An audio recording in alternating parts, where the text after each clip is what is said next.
Yo, yo, yo. What's going on, everybody? How y'all doing this morning? Oh, man. A lot of things going on in college football, man. A lot to talk about. Florida State making it public that they want out of the ACC if the money don't get better. Basically, Florida State wanted to be like this. Duke is a lower tier team. They get 10 million. Florida State is a higher rated team. They get 40 million. That's how they want it. But it ain't gonna happen. It ain't gonna happen. So obviously they're trying to scramble to get the money together to try to get up out of the ACC. The ACC, Florida State's already from what I'm hearing, they reached out to JP Morgan. They're trying to get that money together. Now the fee to get out of the ACC, for those of y'all that don't know, 120 million. And then you got the grant of rights, which is a whole different beast. I think that is from like 300 mil all the way up to like 600 mils.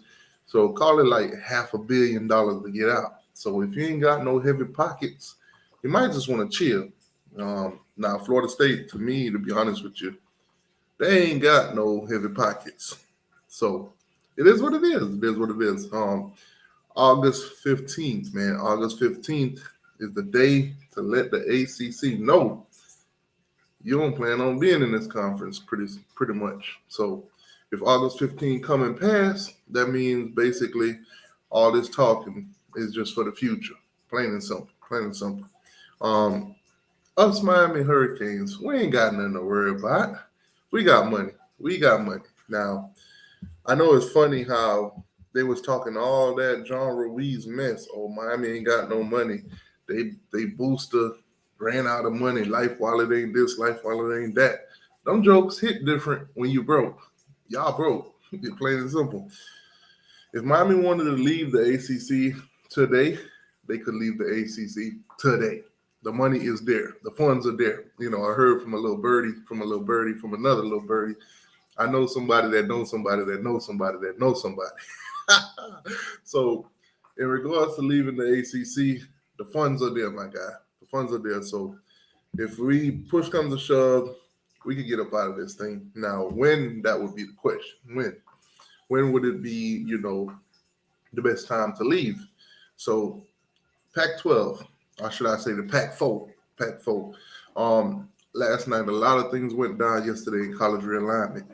First off, the Pac-12 is no more. There's no more. There's only 4 teams that's left. 4. There's Cal, Stanford, Washington State, and Oregon State. That's it. Everybody else has dipped. So the Pac-12. First, we see the Big Ten go over there. They grab USC and they grab UCLA. They're 2 best markets, plain and simple, in California. So now, okay, the commissioner on the Pac-12, he ain't making no moves. He ain't making no steps. They ain't really got no plan. So I'm like, are you guys going to sit back and wait for these TV deals? Or are you going to make expansion? Or are you going to watch your conference explode and dissolve right in front of you?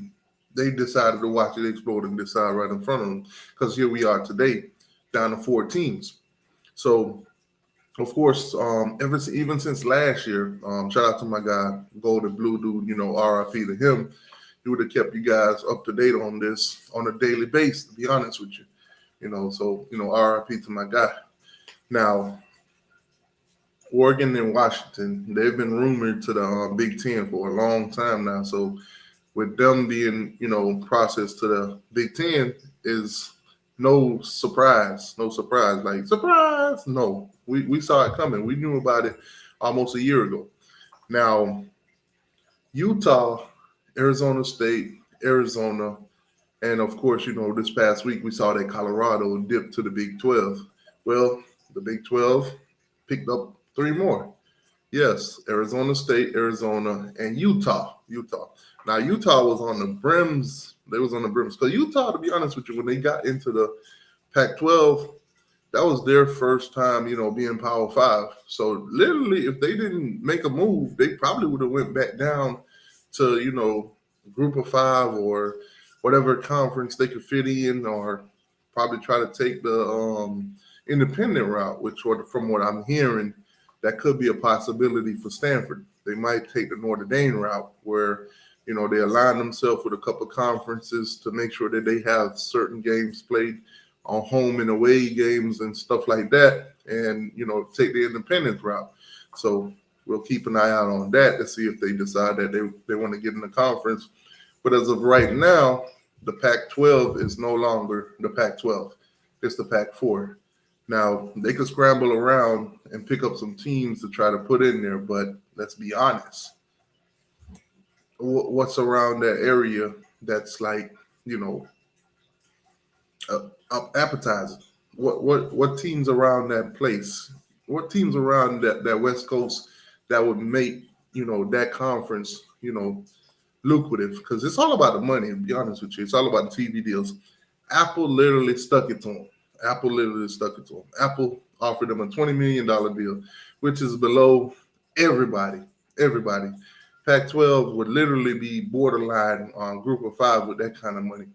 Now, the money is significant when it comes to these conference realignment. Think about the times that we're in right now.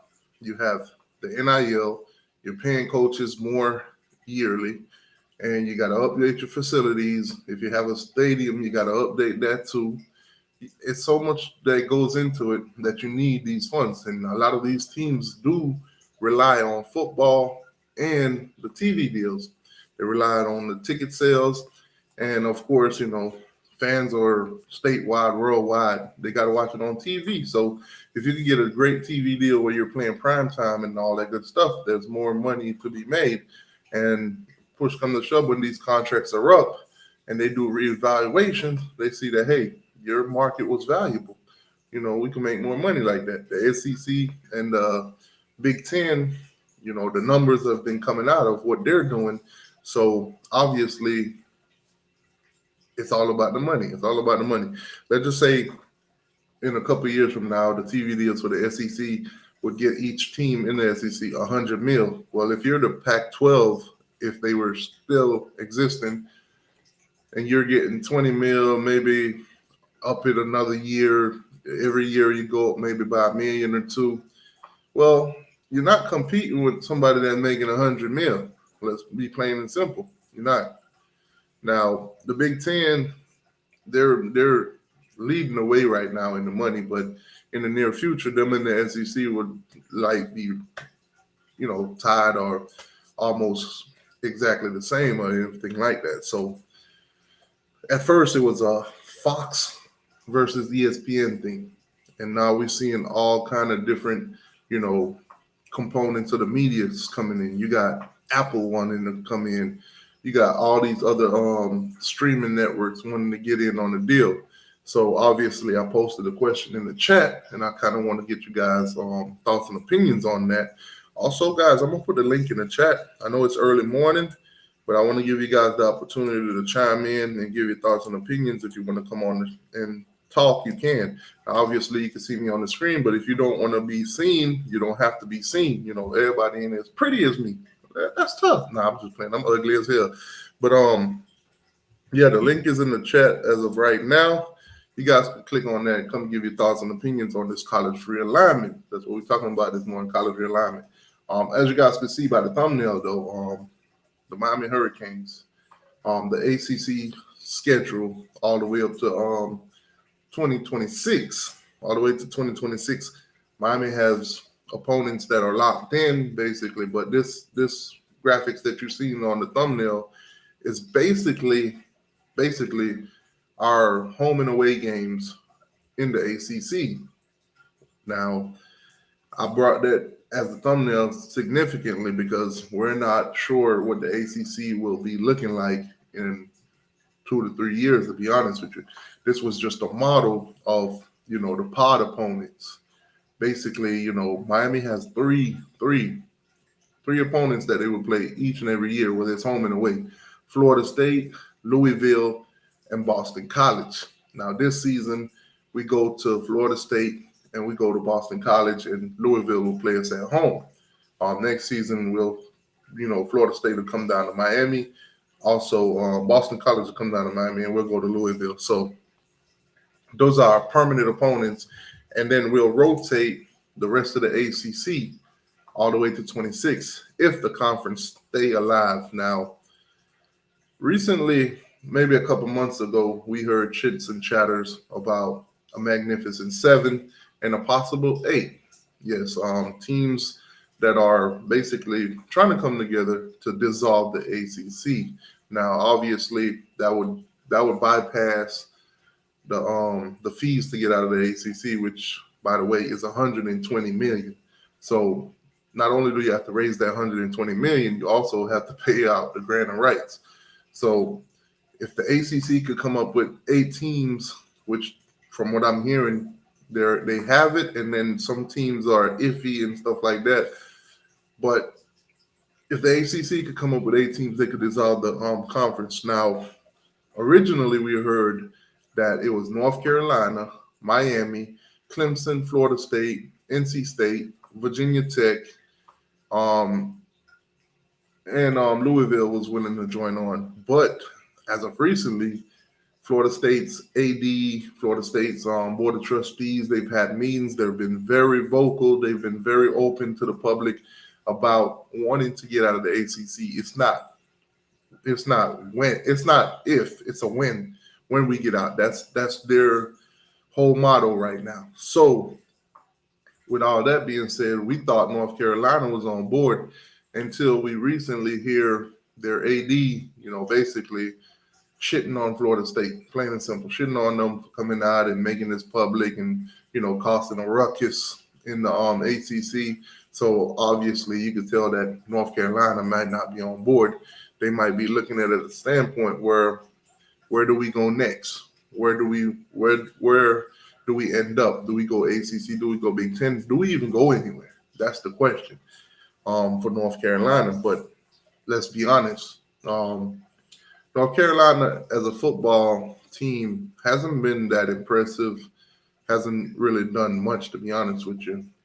But basketball-wise, they're a huge brand, and I think conferences are leaning more towards football, but a brand like North Carolina, a Jordan brand, a brand that does well in basketball and baseball every now and then, they would be a huge get for a conference, because let's just be honest, the SEC would get into the North Carolinas.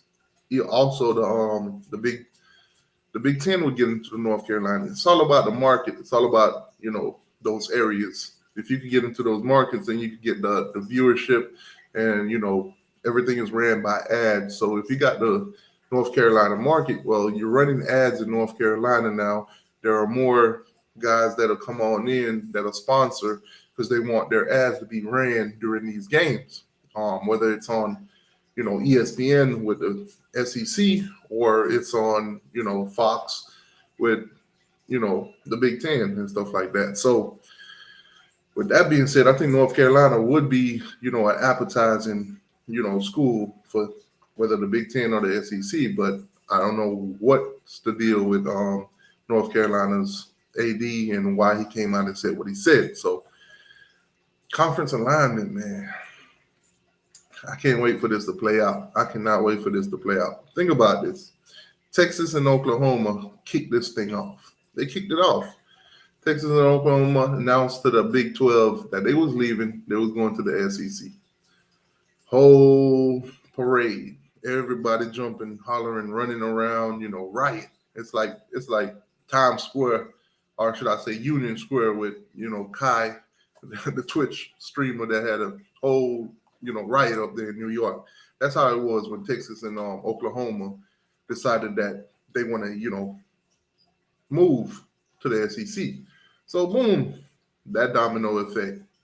Next thing you know, all these conferences have a meeting. The Pac-12, the Big 12, the Big Ten, the ACC, they exclude the SEC. They all come together with this handshake. Oh, we're going to set up games with each other. We're going to make strong rival games. We're going to make strong games for people to travel, and it's going to be a spectacle. ACC versus Big 12, Pac-12, and all of that. A few weeks later, boom. few weeks later, boom, just like that, you see the Big Ten said, forget all that y'all talking about. We're going to take UCLA and we're going to take USC away from the Pac-12. Now, you would think with that happening and then all the rumors flying around about two big conferences and stuff like that, you would think the Pac-12 would take action and say, you know what, maybe we need to replace USC and UCLA to make sure that when we negotiate for deals that we can have good product and we can have the most available money possible through these deals. They didn't make no initiatives. Their commissioner sat back and watched this played out right in front of his eyes. Lazy mother when it comes to college realignment. Lazy mother. So obviously the Big 12, I'm proud of the Big 12. I'm proud of the Big 12. They swallowed their pride. They took that loss. They took that L and they say, you know what? Let me go out and replenish. They got BYU. They got UCF, of course, Cincinnati, and what's the other one, if I'm not mistaken? Can't quite get the last one, if I'm not. I think it was Houston. So with them going out to grab those teams, they lost 2 and they pick up 4. So the Pac-12 is still sitting around stalling. The ACC started making noise. Florida State, Clemson, Miami, North Carolina, names being thrown out there that they're not happy with the way things are going. They feel unappreciated and underpaid, and they feel bamboozled into this contract that they're in all the way up to 2036. They're locked into this terrible deal until 2036. Up to 2036, the teams in the ACC, if the ACC stay exactly where it is, they would make around, I want to say, $52 million around 2036. Now, teams like in the SEC at that time will be making about $105 million. Think about that. 52 million versus 105 million. Ain't no way you're competing with those teams. Ain't no way. Think about it. With the way NIL is going right now, the way they're paying coaches right now, the way they're updating facilities and stadiums and all that, we will not be able to compete with an SEC or a Big Ten. So when it comes down to the top players, they're going to go to the teams, let's be honest, with the top dollars. There are a few kids, a few exceptions that still love certain schools and probably still would go to them. But that number would be insignificant because guess what? That's going to be the minority. We go by the majority, not the minority. That's how it works when you generalize. The world works on generalizations. Perfect example. When you go to a parking lot, there are some key parking space that's basically for the handicapped, the people that are, let's just say, aren't capable as much as your normal working body. So when you go to a parking lot, you see a few handicap spaces, but you don't see a whole parking lot full of handicap spaces because that's not the normal. Most people are not handicapped. So plain and simple. All right. Now, the ACC as a whole is the question. Some teams are worth, going after the bigger market because their brand is big enough. The brand is big enough. But some teams aren't. A Duke, great in basketball, but all other sports, let's just say, mediocre to terrible. Wake Forest, where do they go? Do they get a better deal anywhere else than they would in the ACC? Let's just be honest. The brands that are probably worth anything in the ACC are probably 4 to 5 teams. Miami, Florida State, Clemson, North Carolina, and the other ones are debatable on, based on, what you think of them and brand-wise and world and the area that they are. Because let's be honest, some teams are already in those markets, in those areas that some of these teams are, like, Penn State and Pitt. So the Big Ten already got Penn State they get into that market. So they necessarily don't need a pick. So it kind of comes down to your value in the market that you're in. So man, it's a lot going on. So for the ACC, a lot of the teams do not want to leave. I don't know what to tell you. They do not want to leave. Now, I appreciate what Florida State is doing. They're very, vocal about what they're doing. They're very vocal about leaving this conference. They're very vocal about not being left behind money-wise and TV deal-wise and everything like that. The problem that we're having right now is the guys like North Carolina, the complacent teams, the guys that don't want to see a change, the guys that are stuck in their ways.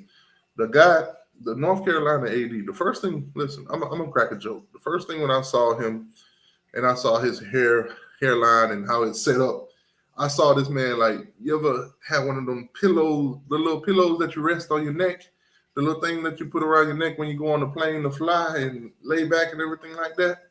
This man's head looked like that. So I already knew he was coming to talk some bull crap. When I saw that, I knew it. I was like, look at this pillow head. Man, hairline like a pillow. I knew he was going to come talk stupid. I knew it. Said he's not pretty much down with all this Florida State thing. He just want the ACC to stay where it is, basically. You want to watch your team get left behind. You don't care about football. I could tell. North Carolina AD do not care about football, allegedly. I ain't trying to get sued. But apparently this dude don't care about football. He don't care about football. To me, in my opinion, he don't care about football, obviously.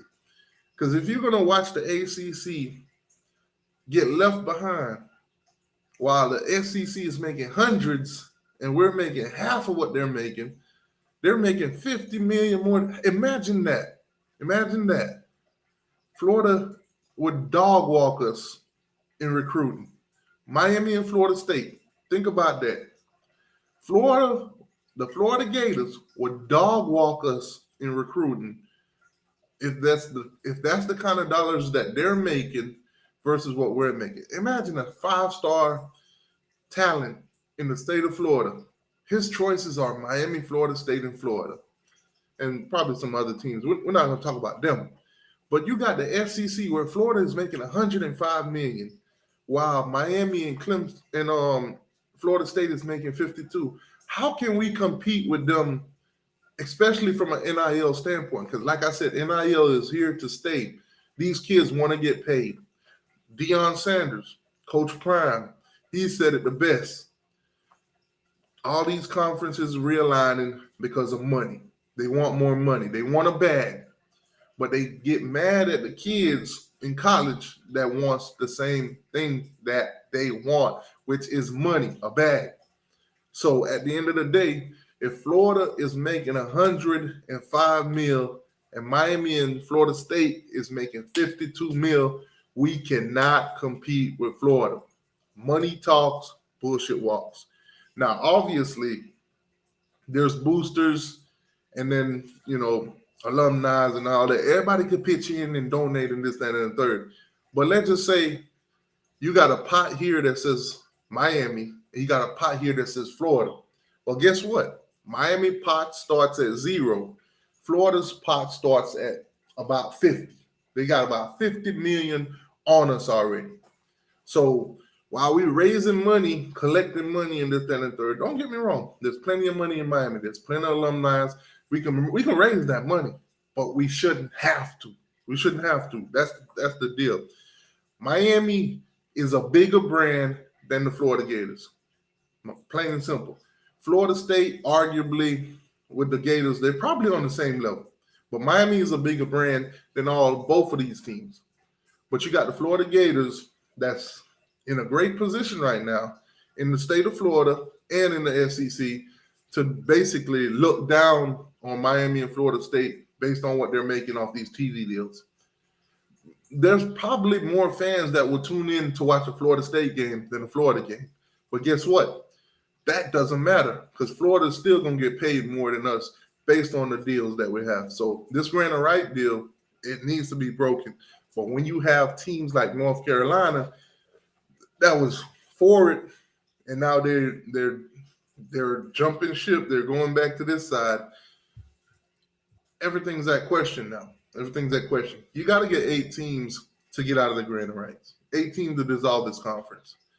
Well, we thought North Carolina wanted to leave, but not quite sure what they put inside their here, or they put in their coffee and all of that for them to, change their mind. So it is what it is. But it's just crazy to me seeing, how the rest of the world is progressing.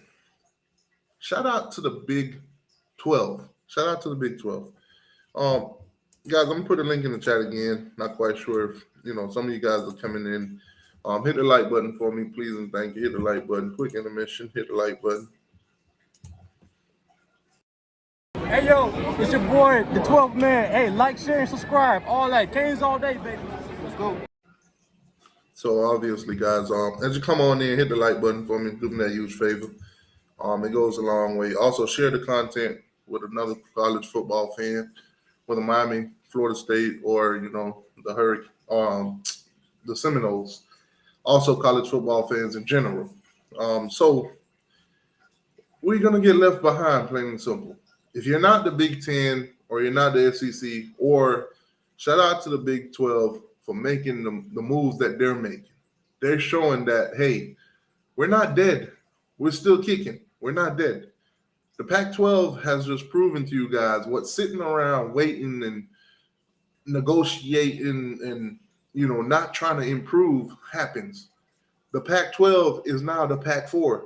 The Pac-4. Think about that. You lost all your teams sitting around waiting on deals.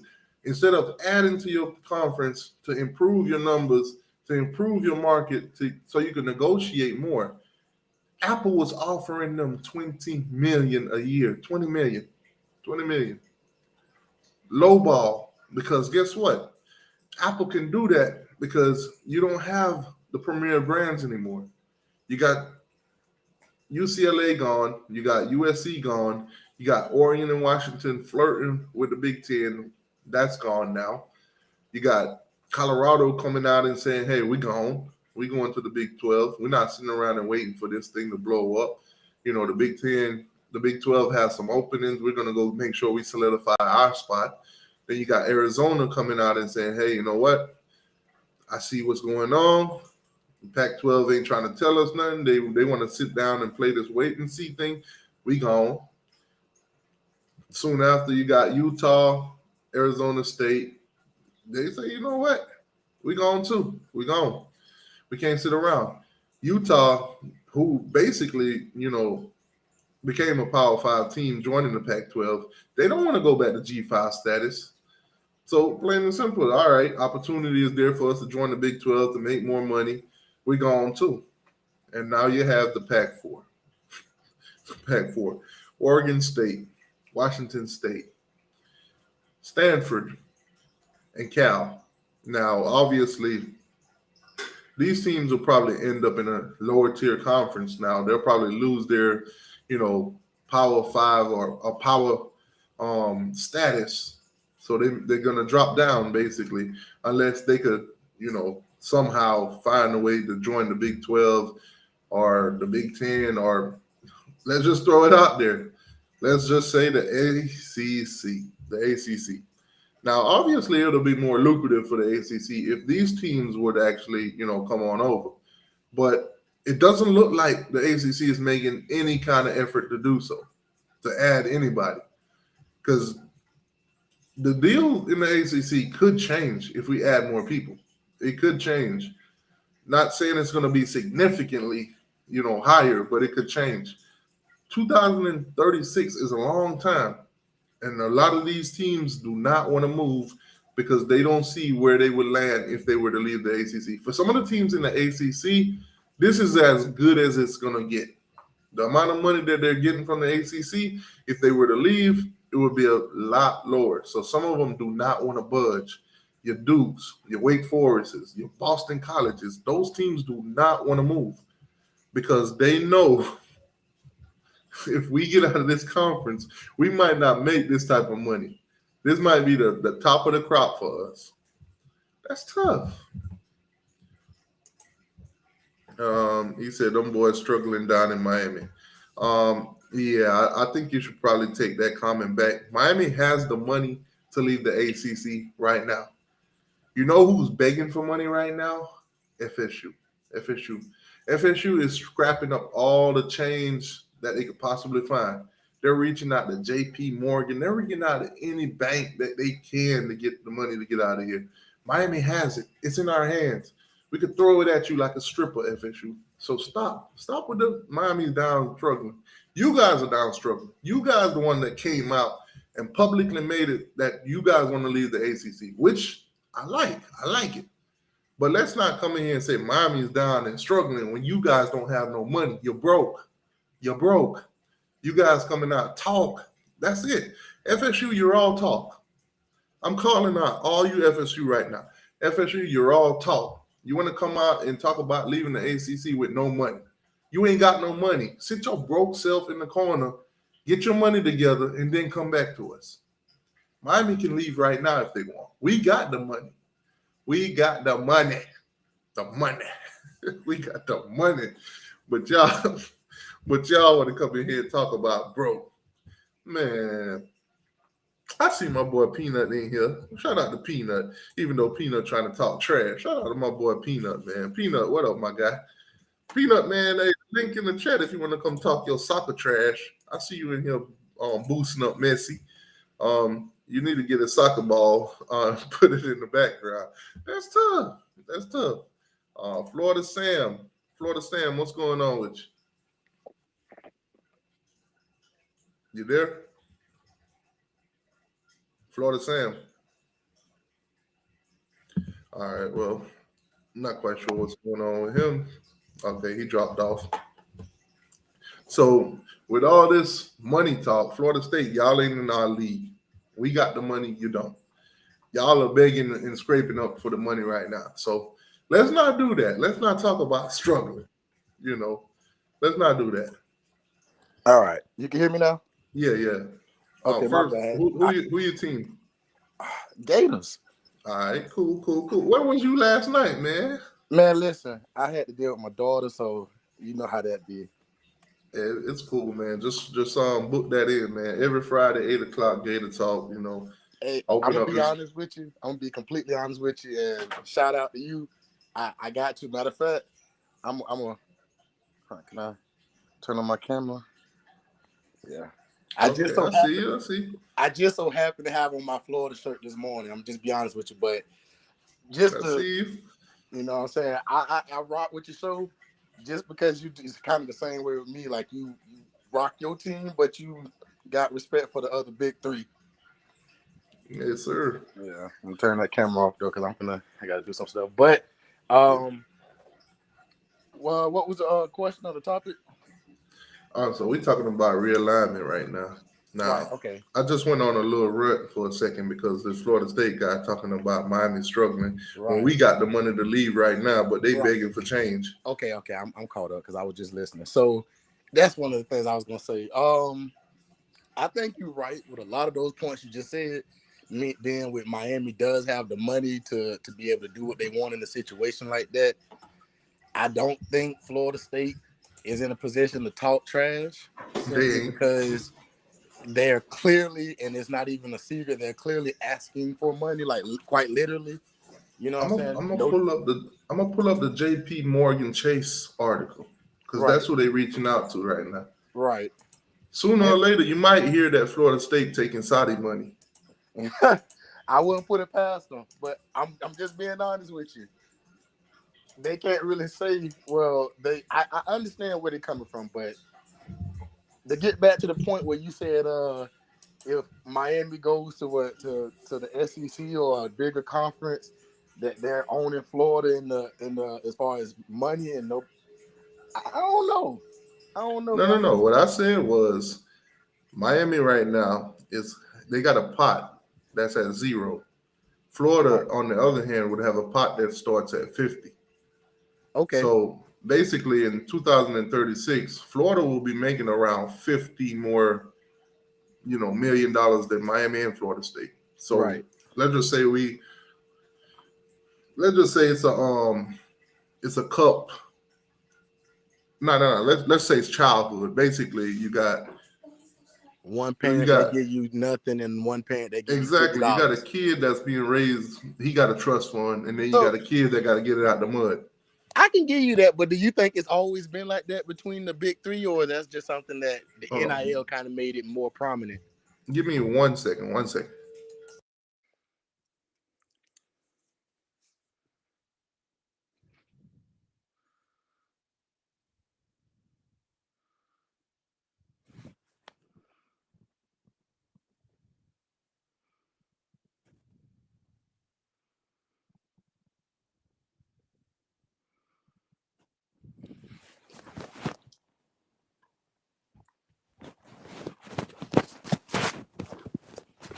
All right, sorry, boss. My dad called me. Had to see what he wanted.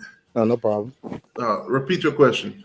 I was saying, do you think it's always been like that from that standpoint, or that's just something that the NIL kind of made extremely obvious? All right, so me personally, I ain't trying to incriminate no college, but I think at this point it's well known that all college been dropping bags, to grandma's house or in some McDonald's bags or whatever it is. Right.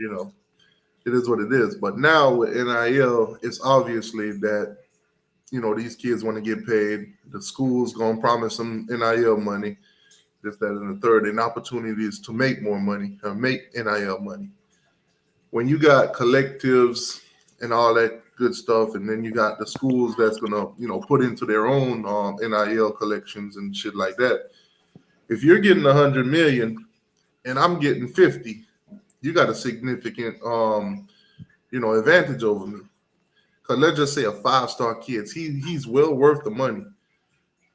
I'm gonna offer him $1 million. You're gonna offer him $3 million just to make sure that I can't even compete. And if we do that for so many kids, basically, You I get can't. outbid. I get outbid every single Okay. time. I'm laughing. I'm not laughing at you, but I'm laughing at the analogy because it's like. Because think about it. When It I does run out of happen. my 50 million, you still got a whole another 50 million. So if you It's want big bank take little bank. can I be honest with you for a second? Yeah. And this is just my humble opinion. I could be wrong, but you just made a good point. But I'm tied into that Jaden Rashad nonsense. Well, Oh that shit. same thing happened where Miami offered him a lucrative deal, but Florida tried to one up them and set it to a standard where Miami couldn't necessarily compete with that. Well, they could, but you give that kid that, you top that deal, then now you banking the whole career on this one kid, and he might not pan out. All right, let me throw some numbers out there. Apparently, and this is all alleged because there's no facts to prove it. Allegedly, Miami was going to give him $6 million for 4 years. The Gators decided that they're going to give him 7 for 4. I think from the rumors, he signed some kind of deal with Ruiz or whatever. So in order for him to get out of that deal, the Gators would have to cough up the money to get him out. So in terms, the number was 13 million. The Gators would have to put on Jaden Rashada for 4 years. They would have to buy out the Ruiz contract and then give him 7 million on top of it. So the number was 13 million, Right. allegedly. I've heard 14, honestly. But So obviously, that makes sense, though. That makes he sense. ended up flipping to Florida, end up not wanting to sign late, didn't ask to be out of his letter, and now he's at Arizona State, which we know he's not getting paid nothing like that in Arizona. Not even a fraction of what he would have got. So yeah, That's just money. push come to shove, that is a perfect example. I like that you brought that up. That is a perfect example. You're gonna have teams that is willing to outbid each other. And if Florida got 100 million, I got 50. It's so far I could go because I can't give one kid too much because then I'm gonna be stranded with the other ones. And God forbid he does not pan out the way that you paid him. Now other kids are like, I'm better than this caliber player. Why don't I have even half of a deal like that? Oh, perfect example. You got kids on the team already that's basically been proven, been doing they think, oh, you're bringing in this guy who ain't done nothing yet. You're paying them $7 million, but here I am probably getting them $1 million. Nah, that ain't good for me. Right. Now So, the agent's gonna take advantage of that. I'll be honest with you, that though them are good examples. Most of these that we talking about, I've thought of, and it was like, it's crazy how that actually goes on with these bidding wars with players. I do think Florida won the battle but lost the war because let's suppose Miami would have outbid them or did something. You know what I'm saying? Like they would have tried to remain, like keep that guy. Then it Right. looks bad on Miami if the roles was reversed. I'm not saying that's what would have happened or what could have happened, but a scenario where like you said, a bidding war and how bad do you want them? But I felt like Florida kind of did that, and I don't know. I felt like at the end of the day, Let's be honest. If we gave Jaden Rashada that kind of money, a lot of them kids would be looking at their agent like, "Yo, what the hell is you doing?" right. So I'm glad that we didn't take him for that. Yeah, I'm I kind of can't say glad that that y'all was didn't take him for that either, because then y'all would have been getting looked at by a lot more people. Like, damn, Florida just giving the money away. Let's go over there. and now they just playing for money and not for the sport, which is what uh, Billy Napier want us to do. You know what want him to do. He want players that want to play for Perfect Florida. example. Look at Bear Alexander. Left Georgia, national champion, back to back, to go on over to USC. A year or two, he'll be basically the man in Georgia. Yeah, But he said, you know what? The money, the apartment, everything that's over there in USC, let me go that route. I mean he kind of a rare, not a rare, but a special category because he's going to the NFL regardless. And then you got a guy that's top receiver on his team over there at Pitt, decides to go over to USC. The money is being thrown in the air that it was a route for $3 million. Pitt can't compete. Again, money talks. Exactly. Money So talks. when I we personally have think guys this. that's AD from North Carolina saying, "Nah, we're cool with what the ACC is doing. We don't want to leave. We don't want to be, outspoken and like Florida State." That's where the problem comes. Yeah. Good. I don't know if it's me, but I kind of feel like Florida State is right to want to leave. Oh, they are. Trust me, they're not the only ones that want to leave. They're just the ones that's jumping out there saying stuff, but they don't have their plan all the way together. Right. That's exactly what it is. And I See, don't think a lot of Florida fans, I'm not one of those Florida fans that be like, well, we all high and mighty and stuff like that. I'm not one of them. I'm a realist. I understand where my program at and where other programs compare off to us. So I'm not gonna be like, well, if Florida State joined the SEC, that would be. I don't think it'll be a big problem for Florida, honestly. Looking at the caliber of teams that we play and how we fare off against them, oftentimes, not all the time, and all the statistics with all that good stuff. I think it wouldn't really hurt Florida. I think it'll just come down to if Florida is able to win on the field, then it wouldn't be a big problem. But if Florida struggles on the field for multiple years and then Florida State does pretty well or do just as good as Florida, then it becomes I don't know. Florida State. let me let me let me ask you this: if Miami and Florida State were to join the SEC, I don't think that's going to happen. I think Miami and Florida State, they're going to go their separate ways.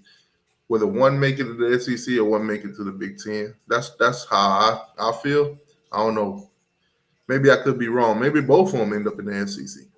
I welcome them to the SEC if that's an option because then all of those woulda, coulda, shoulda scenarios of Florida wouldn't be able to do this or Miami wouldn't be able to beat this. If they was playing, we can see these scenarios and play matches play out versus just saying, well, what could have based off our opinions because I'm not gonna say Florida is gonna beat Florida State and Miami in 10 times that we play y'all. We're not beating y'all all 10 times. I don't give a damn how good our recruiting class is. I'm a Florida fan, but it's gonna be times where Miami dominate the game or dominate a series. There's gonna be times when Florida State gonna dominate the series. There's gonna be times when Florida dominate the series. It's just how it goes. Yeah, that first statement that you made, 24 and 25, Miami dominate the series. Keep going. And respectively. And I ain't gonna be like, oh no, well, we ain't have, man. Look, a win is a win. A win is a win, straight up. You know what I'm saying? I ain't one of them, but that's just what it is. I think if Florida and Miami played more often, I think the record, all-time record, to kind of balance out a little bit more, because I think Miami wouldn't win 7 out of 10 times. I think y'all will probably win 4 out of 10 times. All right, Aaron Foster just made a interesting point. The Big Ten is going to want Miami and FSU, just like they wanted USC and UCLA together as a pair in the state of Florida. Man, the Big Ten wants everybody, man. Yeah. And all this, I'm more shocked. I'm more shocked at the Big 12, to be honest with you, because when they took that hit from the Texas and Oklahoma, they acted right away. They started putting their shit together. Yeah, they got Colorado. They got Colorado. Big 12 just sat there and watched their conference get picked apart. They made up for it by getting Colorado. Who? The Big 12. I mean, they're not just Colorado. They got Arizona State, Arizona, and Utah. Teams. They got all of the prominent teams from that conference. Oregon was the heartbeat of that conference. You didn't really pay attention. Washington, okay, and you only seen them when they played Oregon or maybe some other Big Ten or Power 5 team that they might come close to beating. Everybody else, it was like you see they team score at the bottom of your screen when it's passing by at final. Yeah, but you know what the kicker is for Colorado though? Prime isn't gonna stay there no more than 3-4 years, bro. Yeah, but he's gonna every second that he's at that campus, they're benefiting every single moment. Oh yeah, definitely. So much money is ridiculous. Definitely. Their tickets went up like crazy, and people still bought them all. I saw that. It went from damn near free to like thousands of dollars, and everybody bought them. They sold out. Yeah. I mean, I salute Prime for doing his thing. One of the only games that was sold out.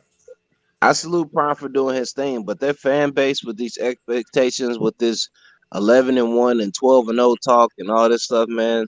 I gotta tell you this. Let them boys talk, because that team that you saw last year is not the same team he got over there. So hey, everybody's putting out these numbers and predictions. I'ma just wait and see. That ain't the same. That 1-11 team ain't the same. I'm gonna wait and see. I ain't saying he winning no damn 10, 12 games or nothing like that. Bruh. I'm here at 10 wins. I wouldn't be surprised though if he could probably pull off maybe a 6 win or 5 or something like that. They sound like Florida fans when Dan Mullen first got there. And we just right. I'm gonna be honest with you. I'm gonna be completely honest with you, because it's like, damn, if he has a 6 and whatever season, 6 and 7 season, they're gonna be like, But if he just so happen to win 7, they're gonna. I don't think they're gonna. Let me give Dan Mullen a little bit of credit. If a shoe didn't get tossed, y'all probably would have been a playoff for Brown team. I'm just saying. But Dan Mullen did kind of lose me a little bit. He wasn't a recruiter. In the season right now, we'll do recruiting after the season, and when it gets this recruiting time, we can talk about recruiting. Exactly. He wasn't a recruiter. And I want you to know from the heart of a Florida fan, hearing that on national TV on whatever platform it is, as a Florida fan, that was like the biggest FU that he could have done for people who really understand the sport. Like, bro, as a Georgia fan, bro, that makes me smile, bro.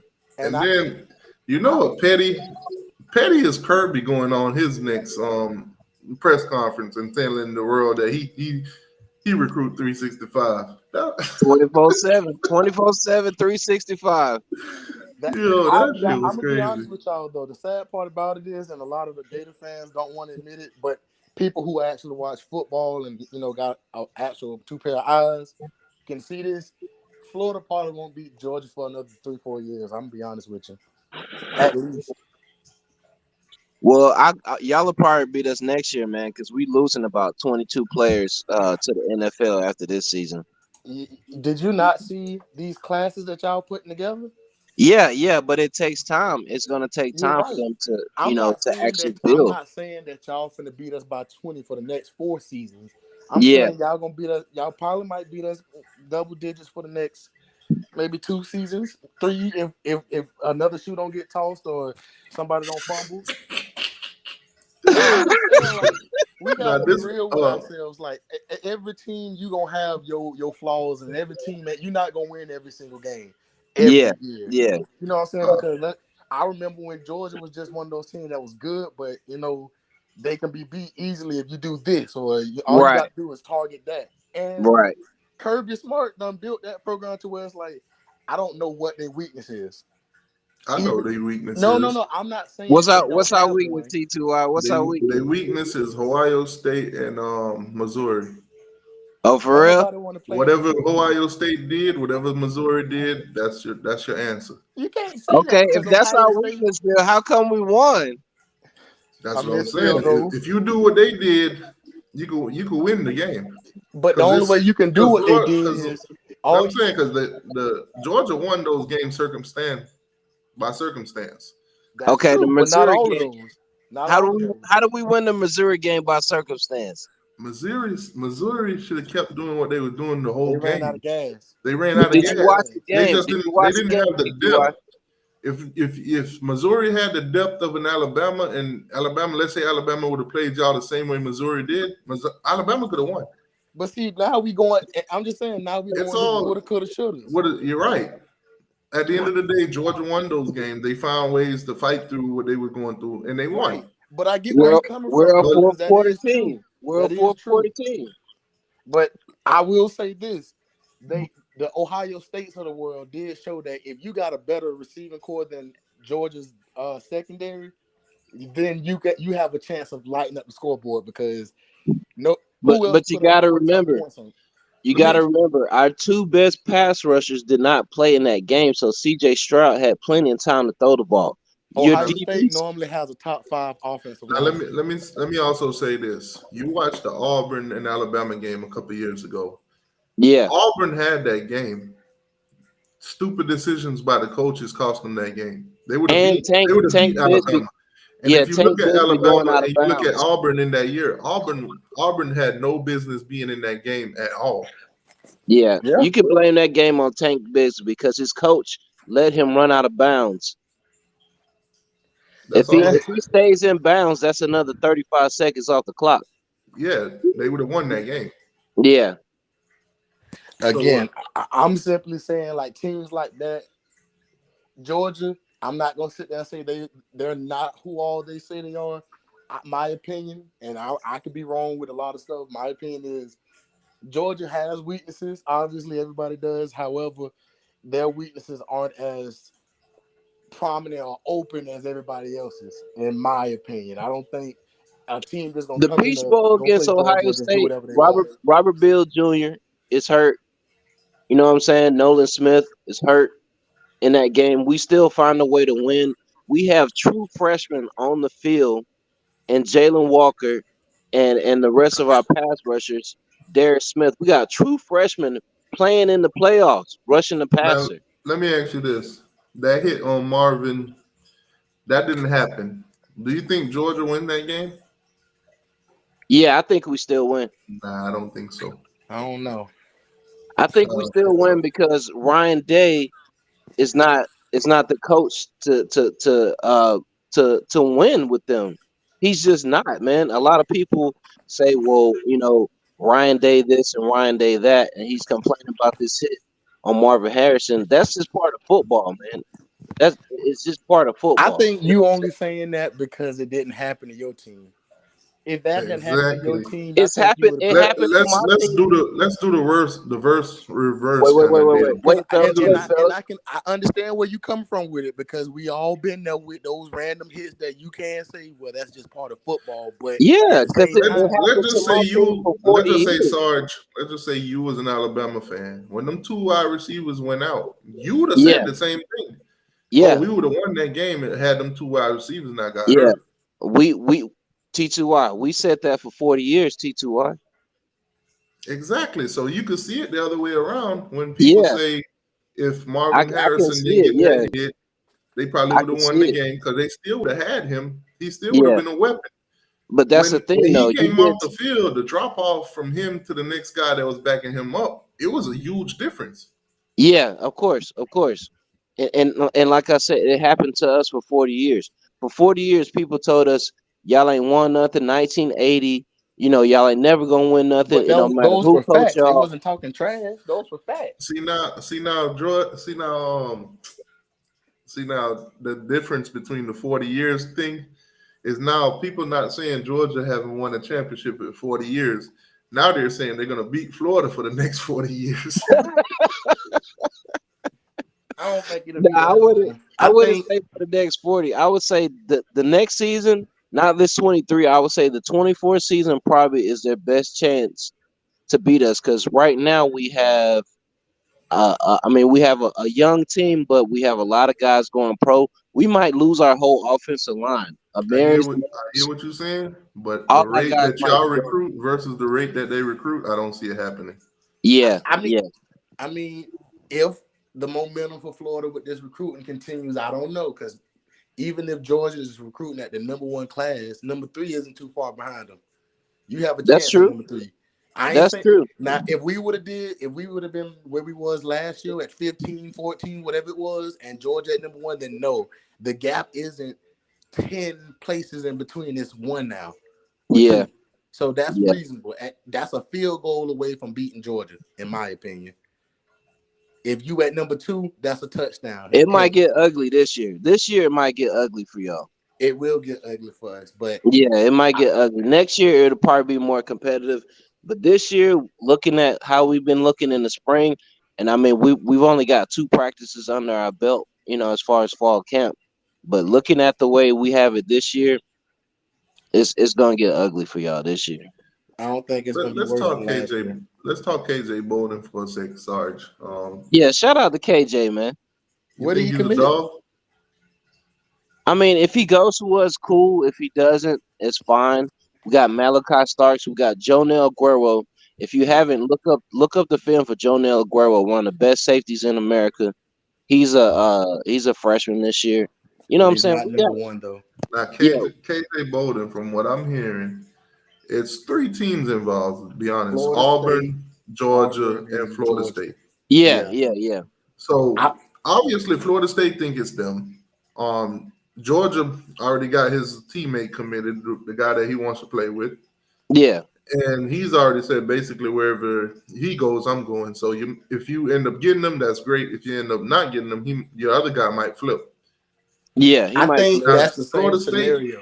That's the Florida same State, on the scenario other for hand, that. they feel good about it, but right now it's Florida State versus Google.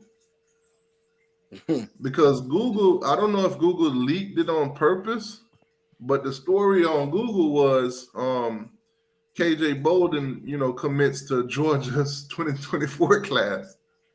So I don't know if that was a leak on accident or they leaked that, but I it's think they been were up in just trolling, arms. man. That's somebody trolling, man. No, but it was actually on Google. You Yeah, I know, know. sometimes when they pre-record a lot of those type of things like that, because Exactly. He probably put it the out there in the Kawhi air, Leonard just situation. didn't make it public. But it's still out there.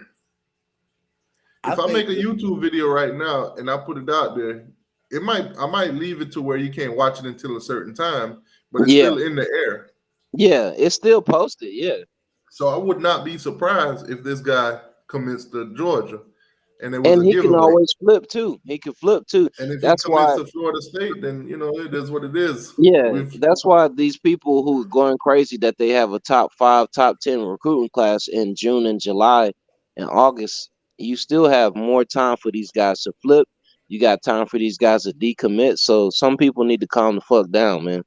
bruh, I I've been think that only depends on certain players. I think for the most part, not 100% of your class around this time, but about 75, 80% of your class around this time.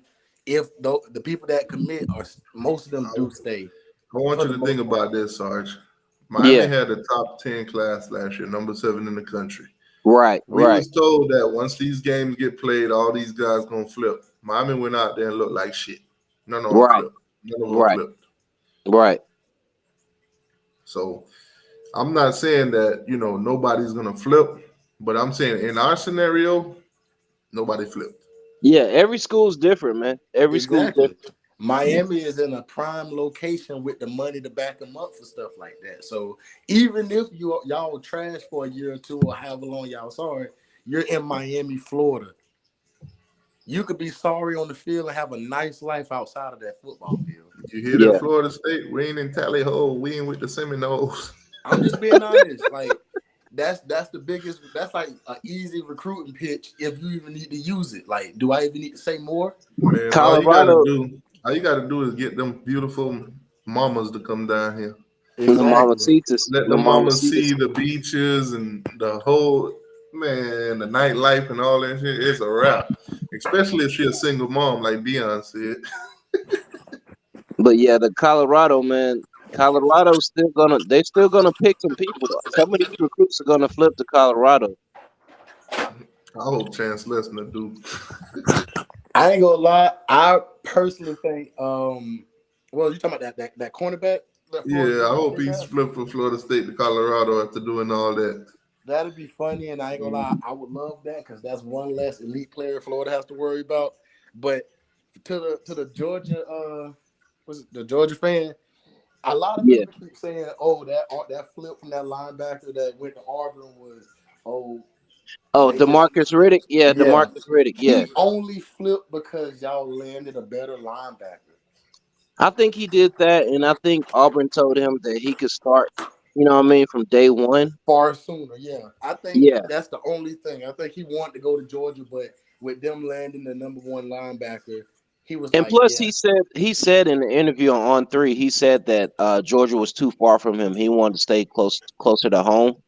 So an hour and a half, 2 hours is too far away from him, for him to play, which is fine. I mean, if he don't want to play 2 hours away, that's cool. We have plenty of linebackers. We got the best linebacker coach in the nation.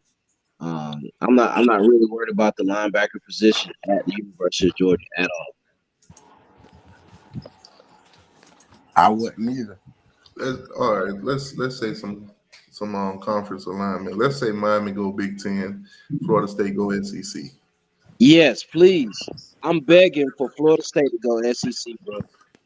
Their fan base needs to get a real reality dose of what it's like to play real teams, because you can't keep claiming that you're this elite team, but y'all are losing to all the Carolina teams, the teams that want to stay in the ACC. Their best season in 5 years, they didn't beat one ranked team. Last year, they couldn't beat no Carolina team. That's their best season in 5 years. Dang, Zozuchi, I see you in the chat. They murdering your team right now. The link's in the chat if you want to come talk. But it's the truth. Like, I don't hate Florida State in that aspect. I need them in the SEC, bro. I need them. I need them in the SEC. I need them. They're gonna get Missouri real quick. The boy said the first game against Georgia, how much did Florida State lose by? 45-47. I just need them, bro. I need Florida State in the SEC. Like that's my only wish right now, bro.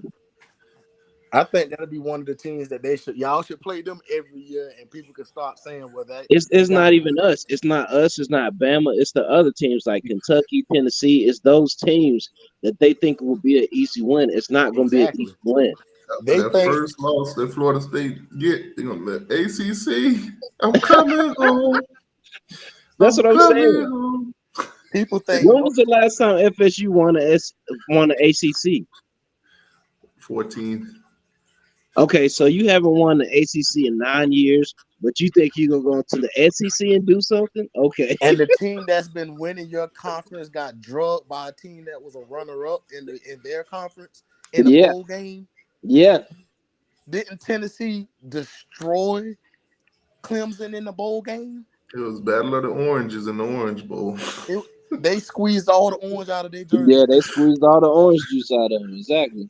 I'm saying, like, it got so bad. I just turned the game off. It was better games to watch. And the thing about the SEC is you cannot slip, bro. You can't Exactly. slip. You You can can't have take your foot off for not 1 second. yeah, you can have Now, one of these lower SEC tier teams come out and beat your behind. Tennessee here's a ranked fun number fact one in the though. nation. Here's a fun fact. I think if Florida State were to join the SEC and Clemson, Bloodbath, pretty much all the bloodbath. championships in the last 20 years probably would belong to them, other than what, Texas and Ohio State. Yeah, I yeah. really don't want it. I'll be honest with you. Texas coming to the SEC is dangerous. Oklahoma, yeah, but Texas is more dangerous than Oklahoma. Oh No, yeah, I Texas. want Texas because I'm Oh going to no, that no, no! game. I'm not running from the smoke, not one bit. I'm saying Yeah, from a caliber of a team, Texas is going. They're going to be. They're probably third or fourth in comparison to the I top want you three to in the think about SEC. the type of money they would put in to buy every recruit they need to beat Exactly, you. exactly. exactly. Recruiting in 24 and 25 bloodbath between And now you Texas, can't Oklahoma.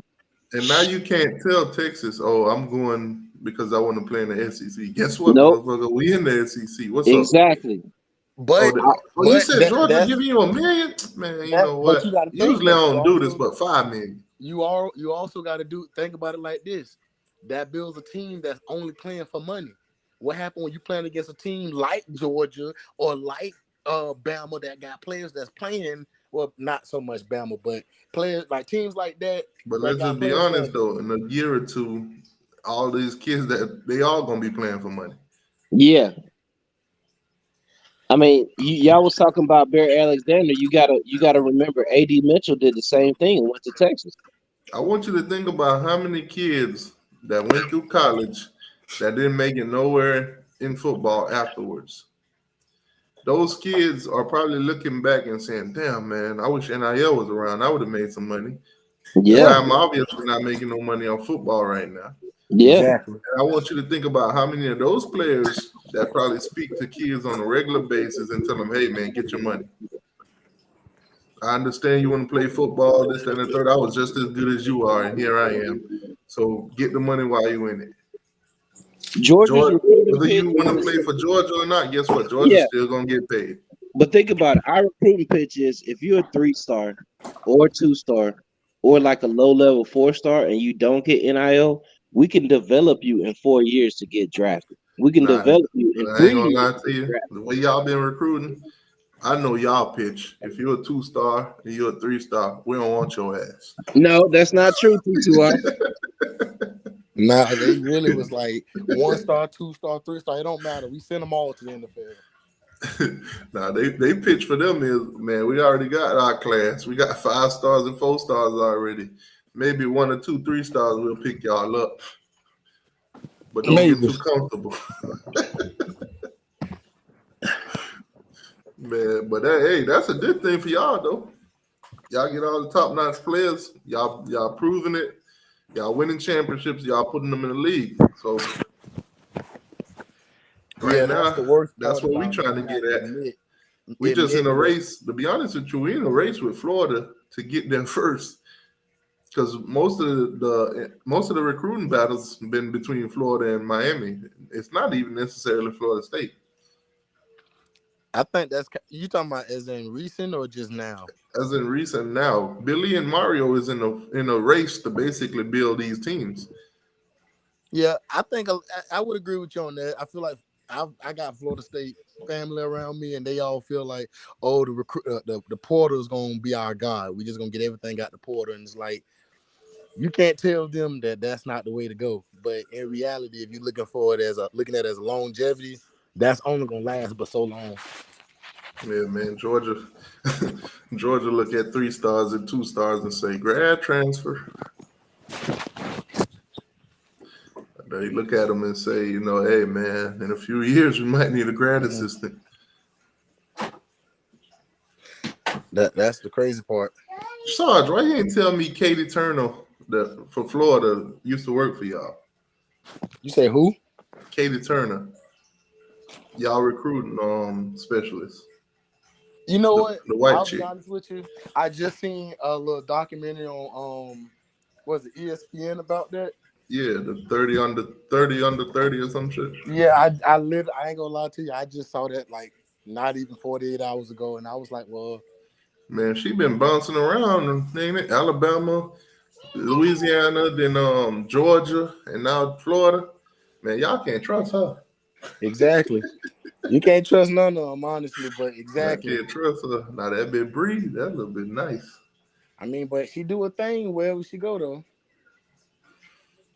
I'm just saying, I keep telling BB, boy, get a hold of that little bit breathe, it's a wrap for y'all.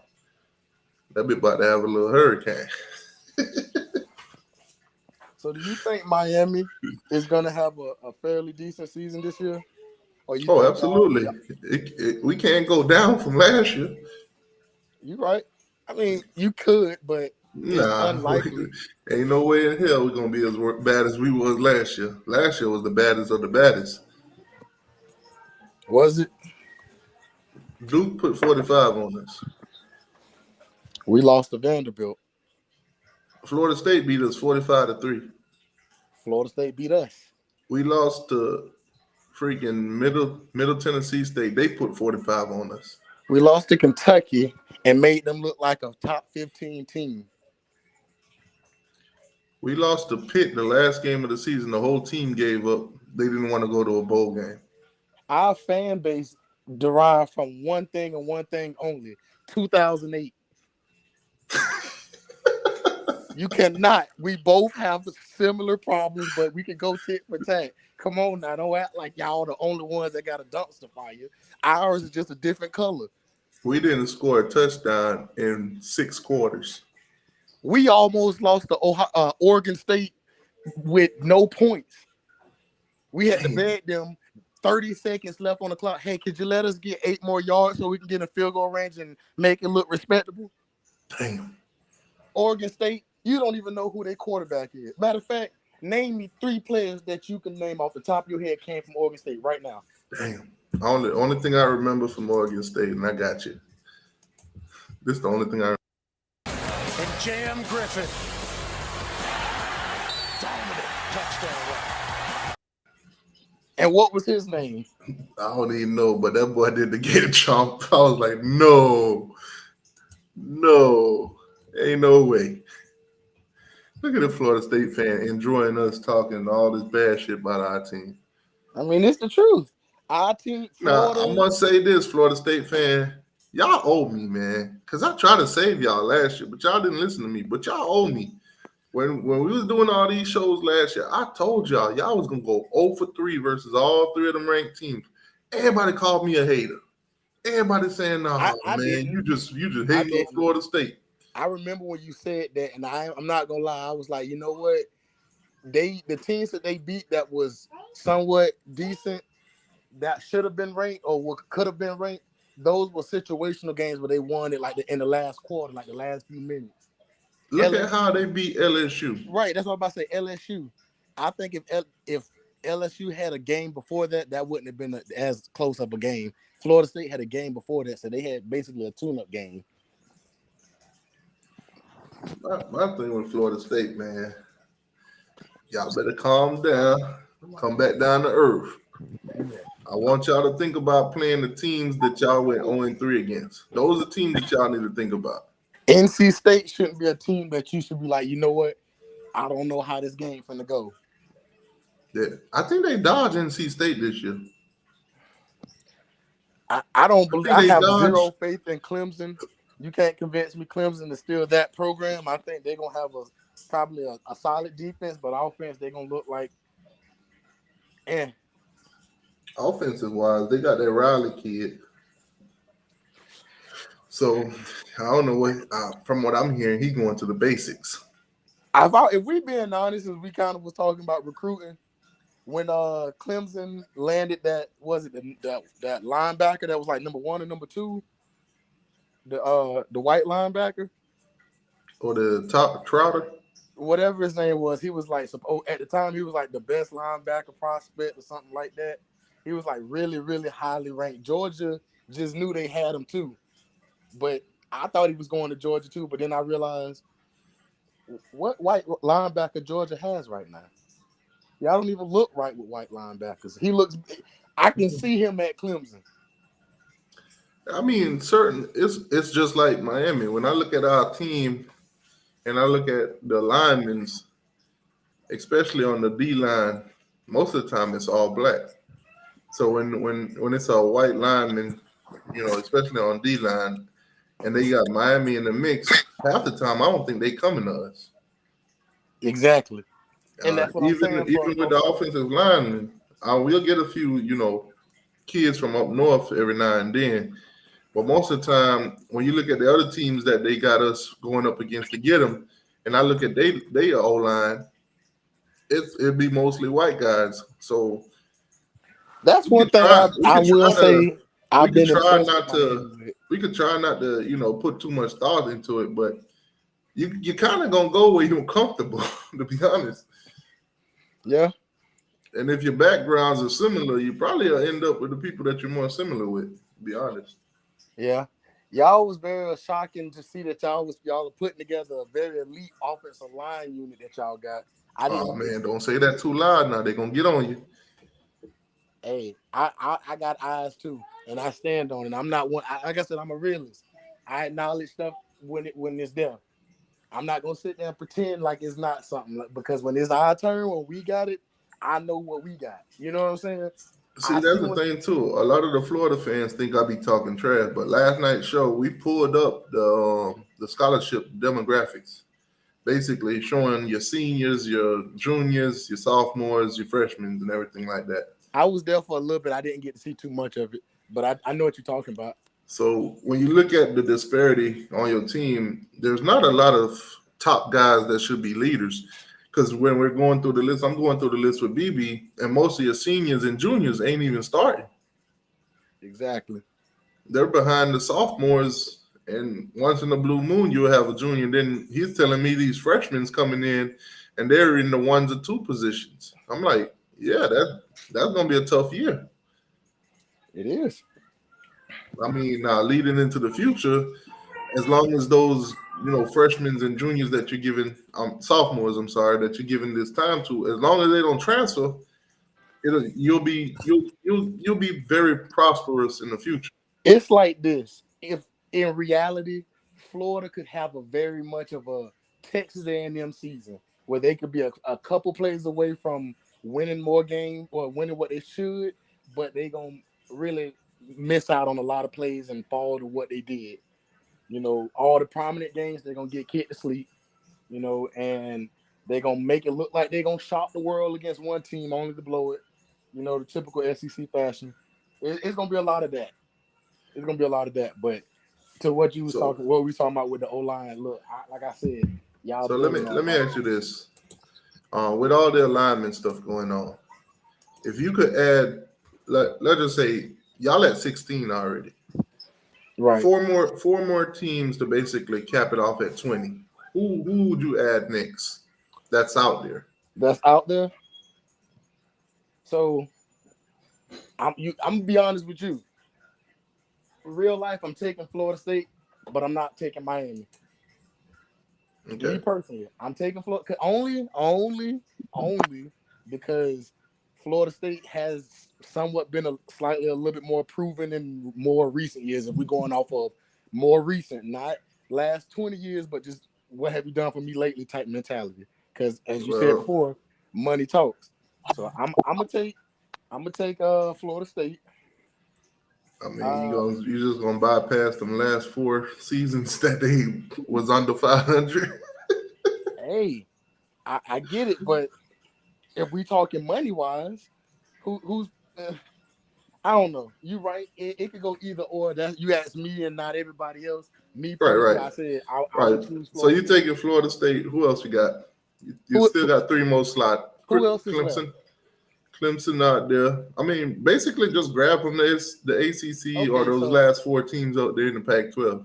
So I'll take Clemson and Florida State because I feel like you said before, Miami and Florida State gonna part ways. Clemson, Florida State, and then I'll probably take whatever is available from the Pac-4 left. So you're not going into the North Carolinas? But you No, got NC State. Because I don't think the SEC is gonna go out west. You're right. we're I not give gonna you do that. that. Nah, I we're give not you gonna do that. He was saying he's giving us a hypothetical scenario. So you got Florida State and you got Clemson.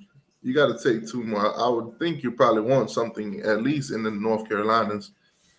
I give you that. If you're looking for region based, and yes, then I'll go with the last two North Carolina teams, or the Carolina teams, which is NC State and who else? But why not take NC State and probably go for Virginia Tech so you can have a footprint in Virginia too? See, but that's what you would do. I really, because it's hard for us because we already got our conference. Our conference is what everybody trying to compete with. So it's a little bit different with thinking that, and the way our conference is But if set you up, look at it, but if you look at the graph, Virginia's not that far, and it'll still be in that SEC region. So you would. It's just a market. You got to think about how much. Yeah, that's what I'm how saying. much You would money are grab a they North bringing Carolina in? market, and then you would grab a Virginia market. So you picked up two states where now you're getting the television to expand even more. Right. I get what you're coming from, but like I said, with the SEC being the way it is, you got to think we welcome all the smoke from anybody. But Hey, t2y, would as a Miami fan, would you want to go into the SEC? I think the SEC would be my preference. Yeah, but looking at going into the SEC, obviously we would have to go in there with Florida State, right, and Clemson, right, and possibly maybe North Carolina or Virginia Tech, right. But me personally, if it's coming from a dollars perspective and it's coming from teams that we've actually played in the past and all that, the Big Ten makes more sense. Because I think like this. I think Clemson and Florida State is going to be SEC. I don't think the SEC would take Miami too, because there's three teams in the state of Florida. Right. The market, they don't need that market like that. So I think Miami would end up going Big Ten. Notre Dame probably would go to Big Ten also. You know, I be forgetting about Notre Dame because they always by themselves. So you would have the premium games with Miami, Notre Dame. Miami will play Penn State again. Of course, Ohio State and all of them. And Michigan. Then you could go on out to USC and USC to come to Miami, and those games will blow up. Yeah. Not to forget Michigan and all of them. Yeah. So Big Ten makes sense for Miami, but obviously my preference would be the SEC. Yeah. Because those games would be more, travelable, if that's even a word. It's one in Florida or in the South. We'll be able to play Florida and Florida State every year too. That'll make a lot of sense. I'll be at that Texas-Georgia game next year in Austin. That's gonna be crazy. I'm not gonna lie, that's gonna be a real crazy game right now. I'm gonna be like Labusi, come on, dog. If Miami end up in the Big 12. I wouldn't be surprised if Texas split the series with Georgia between y'all two. Yeah, that game is gonna be crazy, man. You might have half that stadium being red, bro. And that's the crazy a lot of people gonna travel to Texas. Okay, so Texas right now, they loading up to come in there. Do y'all think Texas gonna have a similar entry like, let's say, Missouri did and Texas A&M did? Because when they first came into the SEC, they was kicking teeth in. Yeah, Missouri especially. I was scared to play them. I was tired of losing to them 45-3 on our homecoming, and the year after that, just losing them 2-3 years in a row. Yes. And then after that, it's like they just died. They came in at the right time. They came in when it was just Bama and everybody else. You could say that, but they wasn't just winning games. They were kind of dominating some of those games against the rest of the SEC. Not all. How dangerous would that be if Texas come in there with that kind of mentality, that kind of attitude? It's too late, man. It's too late. You got. Let's say they come in there. Do they play Georgia? Yeah, they play. Let's just say they come in there. Let's just say they come in there. They accidentally knocks off Georgia and run through the SEC. Then good on them. But I don't think it's gonna happen. I don't see that happening. I'm saying that could be dangerous because if that does happen, with the money that they're willing to put in the recruiting, they already set the stage to come in there and run that thing. If you look at it from It Go really ahead. would be a shock, though, because look at what they did when they played Bama last year. They gave them all they wanted. They did. You got to take a lot of things in consideration. Bama struggled with a lot of people last year. They did. Yeah, Just saying. but Alabama can just out-talent the vast majority of the country. Breaking news. That Tennessee goalpost has been holding its breath for how long now? For a long time, bro. About 8 months. Man, that's got to be a Guinness World Record. Like I said, I don't see that happening with Texas. I think Oklahoma really gonna get stumped. I think Texas is gonna be more like an eight game, possibly 9-game win team. I want to see how they do in their first year. In their first year. Well, That's what I Oklahoma want to see. makes sense because Brent Venables is having to do a complete rebuild there. Right. I mean, that's just the situation he finds himself in because, I mean, there was absolutely no defensive talent there, and Lincoln Riley took all the offensive talent with him. I mean, after we three-peat and then we go to Texas next year, I really want to see what the team looks like. You know what I mean? No consequence. I don't think y'all gonna three-peat, but it's y'all likely to. I Of don't course, think you y'all don't think we go three-peat. You're a Florida fan. No, I'm a Well, realist. I don't think y'all are going to because it hadn't been done since 1930. Yeah, I know. It hasn't been done. You're right. The odds are very low of it. Yeah, you're right. But it's going to happen. I don't think that's why they're not gonna three-peat because that's just something a record to break. So that's not I why get they're going. it. I'm just saying I would bet on it is what I'm saying. I think I'm definitely betting on it. I personally think y'all probably get back to the championship, but I don't think y'all will three-peat. I think either If Ohio we get State to the championship, do you know what a championship is? Lay down three-peat a as in path. Lay down a path where Georgia don't make the playoff. win. There is none. Yeah, there is. Who they would have to lose to?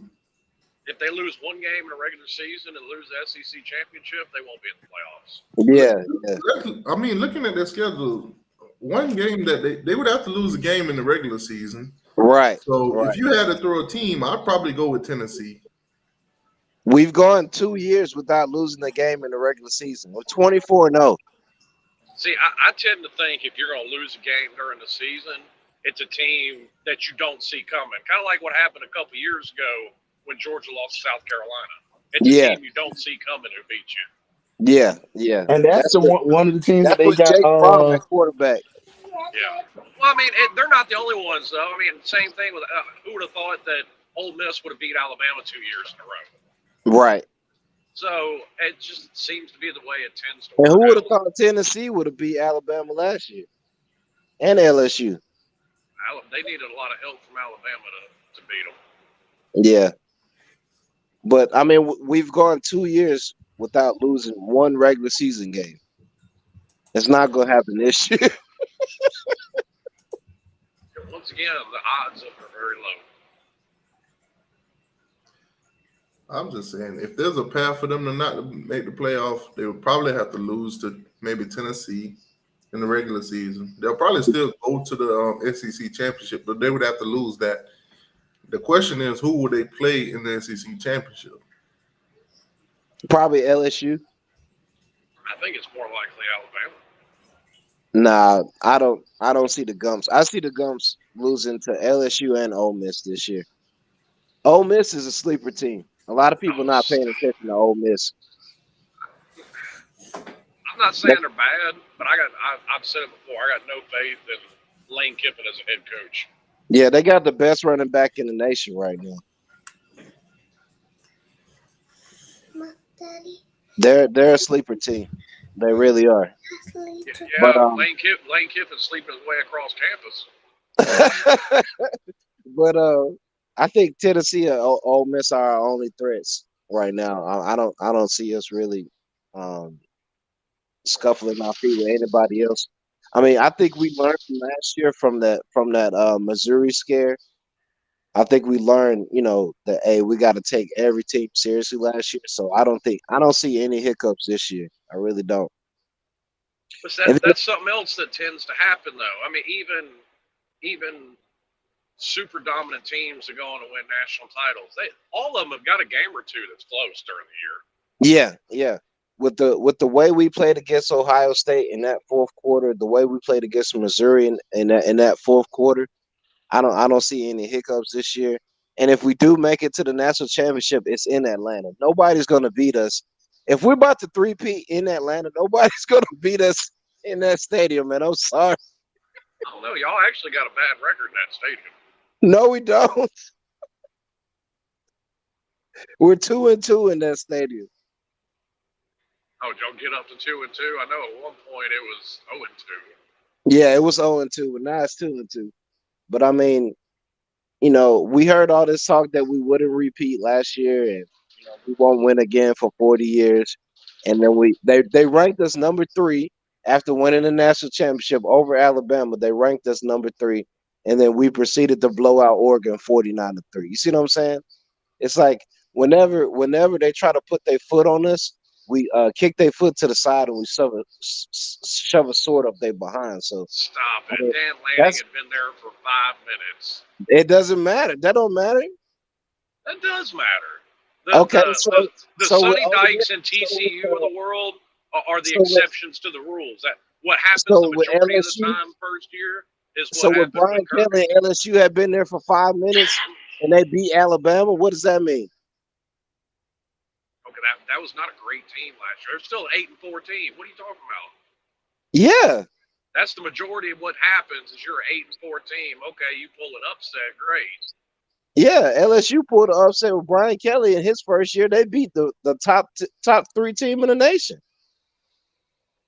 You can't get an excuse that coach had only been there for 5 minutes. That don't mean nothing. The majority of the time, you're a mediocre or even a bad team your first year. They were mediocre. So you saying LSU was mediocre? 8-4 records mediocre, yeah. They won the West, bro. They could have went to the playoffs if they beat us. They were not putting LSU in the playoffs. Stop If it. they would have beat us, they'd have put them in the playoffs, man. No, they've never put a 2-loss team in the playoffs, much less a 3-loss team. So you saying the SEC championship wouldn't make the playoffs? SEC championship not with team? 3 losses, no. Huh? Not with 3 losses, no. Bro, they would have made if you win the SEC, you go into the playoffs. Even it don't matter how many losses you have. Yeah, it does. Ohio State had what, 2 losses, right? No 2-loss team has ever been put in the playoffs. Ever. Man, if LSU would have beat us, they would have found a way to put them in. I mean, maybe. I'm just saying up to this point, they've never put in a 2-loss team, much less a 3-loss team. Yeah, but SEC champion, if you beat the number 1 team in Georgia, you beat the number 3 team in Alabama, you don't think you went into the playoffs? No, not up to this point. I won't believe they're going to put in. I'm not going to believe that they would put in a 2-loss team or much less a 3-loss team until I see them do it because they've never done it. And they might do it this year. You never know. They might do it this year. But if I'm telling you, if LSU beats us in the SEC championship, they find a way. I mean, look at it when they still had the BCS. It took all that foolishness of the 2007 season just to get a 2-loss team in the national championship game. Yeah. So I'm not so sure of it. Yeah. I mean, LSU's getting a lot of hype, man. Had LSU beaten Georgia last year, they would have been in that championship. They would have been in that playoffs. That's what I'm trying to tell Slim. He's not listening, though. I just don't believe it. That's all. You knock off the number 1 team in the country. And Alabama, too. And Alabama. Trust me, you would have been in that playoffs. How many 3-loss teams have made the playoffs ever? But there wasn't a 3-loss team. There was a 2-loss. No, there was a 3-loss. They ended up with 4 losses on the year. But after the SEC title game, they were a 3-loss team. Yeah. Oh, no. Never mind. But that's the thing about LSU. I mean, they play the top competition. You know what I'm saying? Being in the West, you're gonna play the Gumps, you're gonna play Ole Miss. You know, you're gonna play the best of the best being in the West. Oh yeah. Tell me how good Arkansas is and how hard it is to get past them. Hey, they quarterbacks ranked number one. The number one quarterback in the SEC is in Arkansas right now. Shit, I keep hearing how South Carolina's supposed to be something this year. Yeah, we hear that every year though. They're supposed to upset us last year, 49-7, 48-7. Like I say, In South Carolina. Years ago. Yeah, I mean, just because they won in 19, you know, now they're gonna upset us every year. I mean, that's Anthony, what what's they did going last on, man? year. Is that they Hey, pulled fellas. a couple upsets. What's up, bro? What's going on? This is an honest question. When it comes to you guys we're talking about A&M. I keep on there's articles that I'm reading that say that some of the fan base wants Jimbo fired and replaced and stuff like that, or some of the people in the athletic department and the president want Jimbo to be replaced. Is there any truth to this? Yeah, of course. Yeah, look what he's done so far and how much money they've given him. Look at his recruiting classes. And I can understand why they want to fire him. Also, is he was under investigation for apparently paying some of the recruits before they passed. What's it called? NIL. Yeah. Oh, nah, they ain't gonna fire him for that. They love that. Yeah. They probably they was a just part want of him that. fired because of the results so far. That's all. Yeah, they You want have to fire brought him in because top- his team's been crappy. Yeah, I mean, you brought in top Ain't no- recruiting classes, but you lose to App State. Ain't no booster gonna want you fired for paying players to come there because they the one paying them. They said he had the best recruiting class ever, like in the history of recruiting. Yep.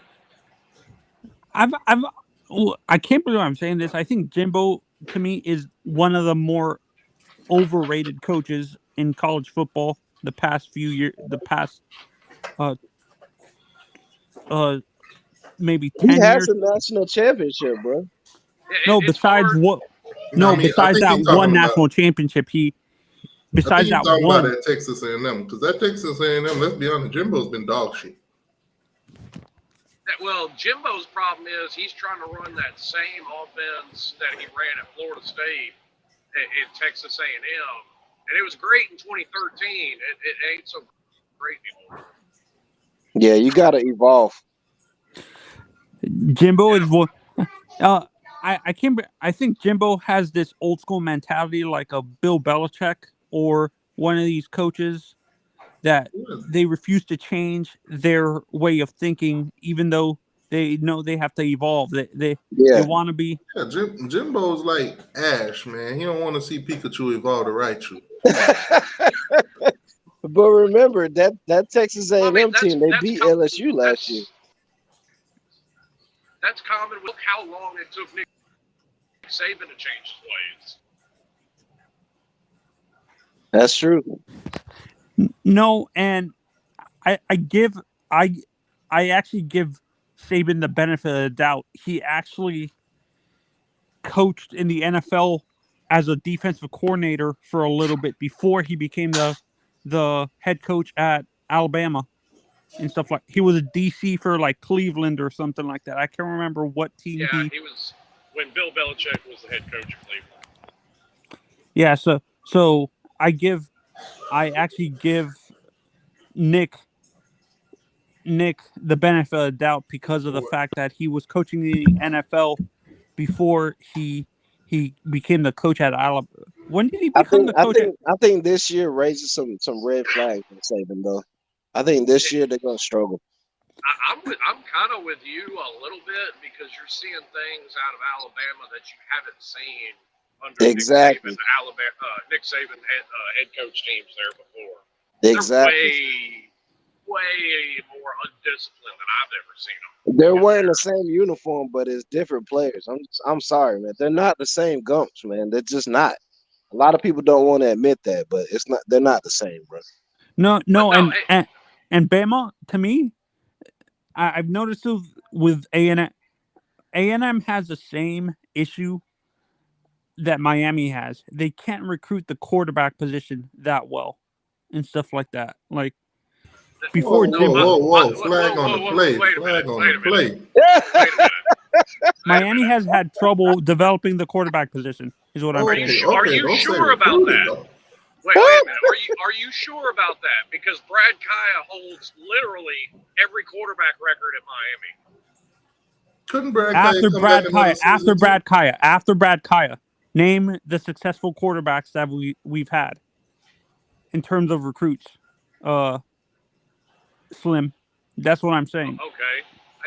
We've had good Well, recruits. the verdict's Name the still not number. out. The verdict's still not out on Tyler Van Dyke. Well, I agree with that, but Miami's problem isn't the recruiting part. How many head coaches and how many different playbooks has just Tyler Van Dyke had to learn since he's been there? A lot. No, That's your but I problem. understand that, but what I'm saying Coach is after coach, we've offensive coordinator after offensive coordinator.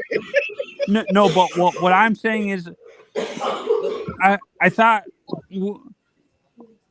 our fan base tended to think this our fan base had this thought that Tyler Van Dyke was an elite quarterback, elite college quarterback when He can be if you keep the same playbook for like 2 or 3 years. no, but I thought what I'm asking is I thought the point of an elite quarterback in college is they're able to adjust to whatever scenario they have with a playbook. But let's be honest. If every year they give you a different playbook Yeah, man. and a different style of play, and none of the terms and terminologies that you've learned are the same, it's going to be difficult. And different coaches. You can't take a step forward when you're constantly taking 2 steps back. Okay, Yeah, I man. understand what you're saying. I'm gonna teach you 4 different languages in 4 months. Yeah. No. Look, I'm gonna keep saying this until Miami stops. They are on their 5th offensive coordinator in 6 years. Yeah, man. 4th offensive coordinator in 5 years. That's 5th fucking defensive ridiculous, coordinator in 6 years, and we wonder why nobody can develop. It's ridiculous, man. Well, when it comes to the coordinator position, I thought the position coaches are the ones that are supposed to develop the players, not the coordinators. Well, your coordinator is a position coach. Not necessarily, because not every time though. Not every time. Every single time. Every coordinator has came from a positional coaching spot. Well, even right now, Shannon Dawson's quarterback's coach. I don't think in the history there's ever been a coordinator that has never coached a position. Actually, the guy who's the coordinator with the Patriots now, McDaniel, Sarkisian. He wasn't the quarterbacks coach. Alabama had their own separate quarterbacks coach, and he was just the offensive coordinator. Okay, but look at so you're telling me in the history of him coaching, he's never coached a position not once in his career? He coached it in the NFL. That's different. He was a quarterbacks coach in the NFL. Exactly, though. He's a quarterbacks coach. He's a coordinator, but he's still a quarterback coach. You're also, the NCAA puts a rule on how many coaches you're allowed, so they have no choice but to have the coordinator be a position coach as well. All of them are. Even Gaddis last year was the wide receivers coach as well as the offensive. Hey, man, shout out to Gaddis. I mean, if I'm any program, I'm not hiring not one coordinator that has never coached a position on the field. Now, shout out to Gaddis.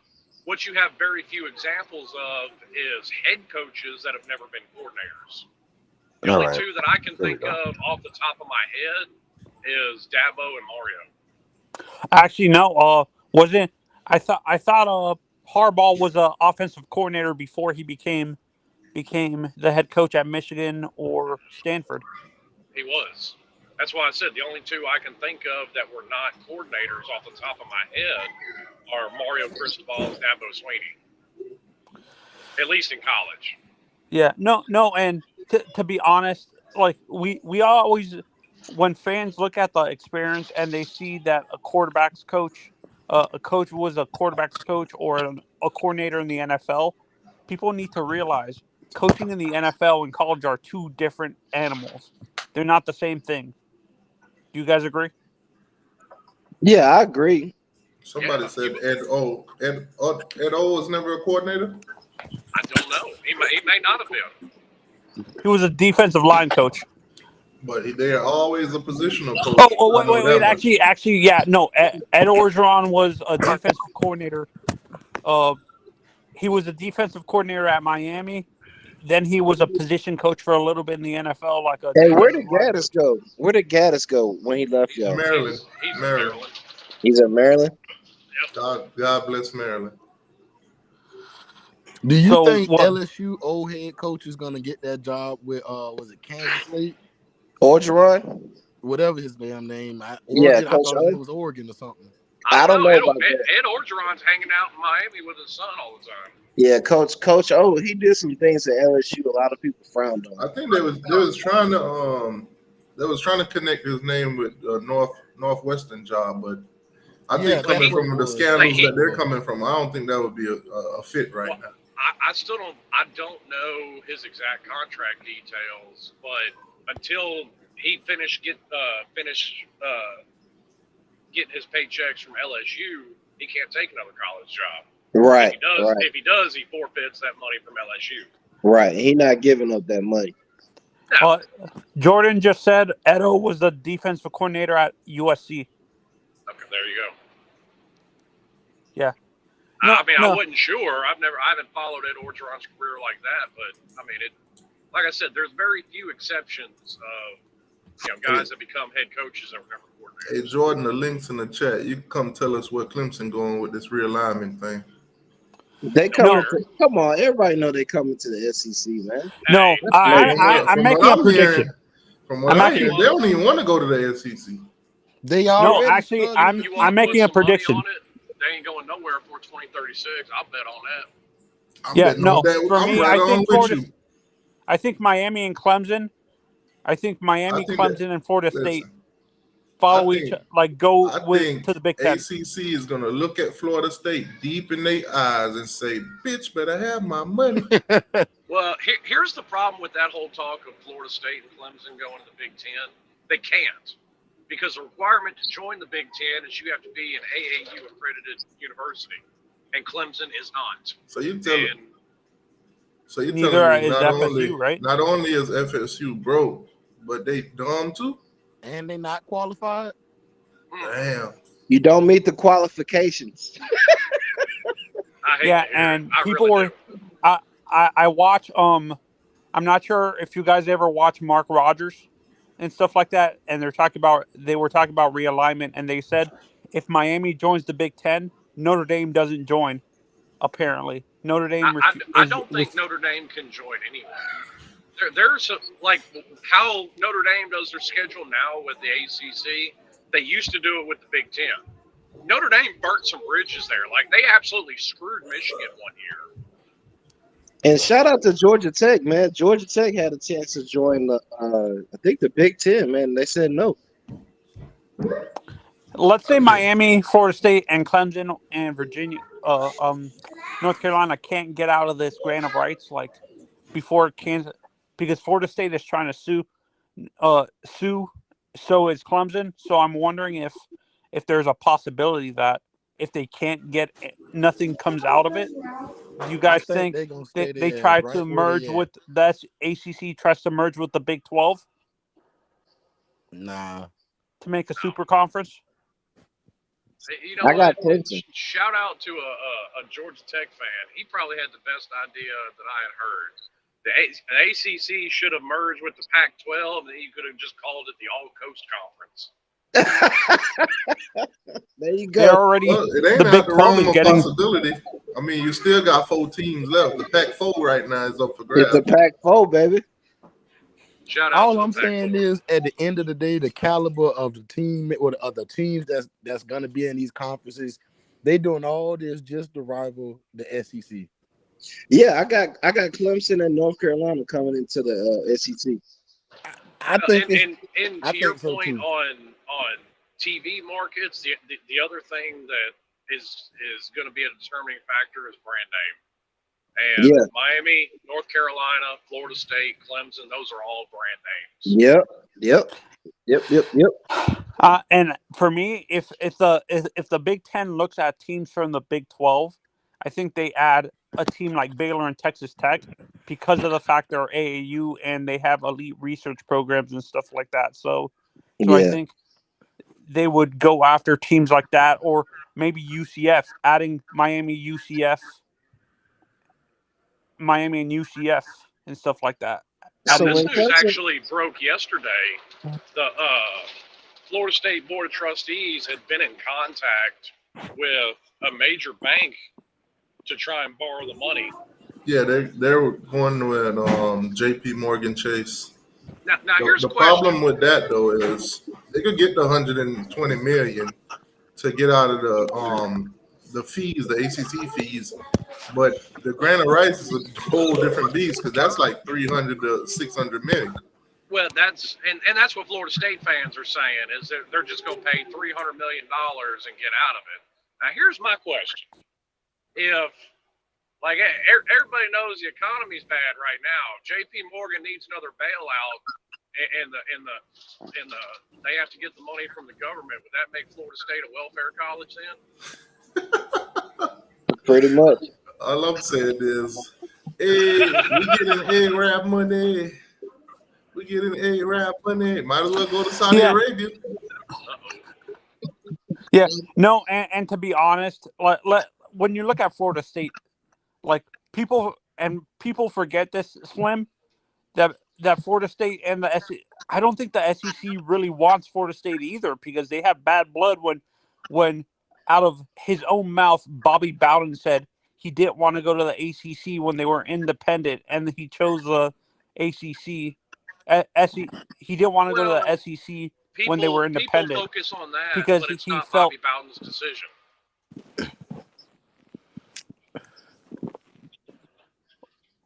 But he was in the media and he said that he chose. But what actually? So that's why they actually focus happened on it. In reality is what I'm saying. I can not knowing the situation, because this was 1990 or 91 when this happened. I bet you Florida blocked them, because Florida had the right to say no. We don't want them joining. Here you go with that.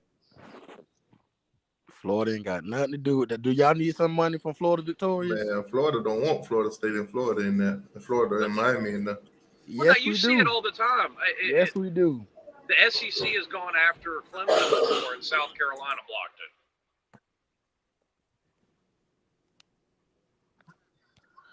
Yeah, no, and let's not forget the SEC went around an established member in their own conference to bring in Texas. Texas into the conference. They went around Texas A&M. They didn't tell them until the last minute that they were voting to bring in Texas A&M. You say what? I mean, let's just be honest though. The votes is what count. The votes is what count, and Texas A&M is just one team. Yeah. Yeah, but from what I was told, yeah, and honestly, I think Texas A&M leaves. Had to be unanimous. Exactly. So, I mean, at the end of the day, Texas A&M ain't scared. Well, here's why Texas A&M couldn't do anything about Texas, because from what I've been told from people that are fans of SEC teams, the founding member teams have a little more say so than the ones that have been put in later. Yeah, Texas A&M is new booty. Oh no, they ain't not new booty. They new booty. Yeah, no, for me, I think A&M, because of this situation with Texas, Slim, I think A&M tries to get out of their contract with the SEC. And wait, what? Stop it. That's not happening. That makes no sense. You stop it. Get some help. Yeah, listen to Mike. I hope A&M does that. I really do. A&M Nah, is in a because then great position right now. that makes Well, I a mean, bigger Hey, monster because Texas is going to be far better than Texas A&M in the up and coming future. I'll give him this much. When it comes down to money, Texas A&M ain't worried about it. Those two got more money and they know what to do with it. Yeah. But it's from a recruiting level and from a competition level too. Exactly. It's The reason why I'm saying A&M might leave it. The money is there, but apparently you can get more money in the Big Ten than you're gonna get in the ACC. all I'm saying. Well, At the well, end of the That's day, that's what Big that's Ten no different. reporter. This is what Big Ten That's no reporters are different than saying. football contracts now. Jalen Hurts gets the paid money, more than Patrick Mahomes because he signed his contract after Patrick Mahomes did. the money is not that different. It's not a major difference for them to jump conference. It's recruiting and competition. Like I said, when Texas comes into the SEC, Texas is gonna be gobbling up all them recruits, bro.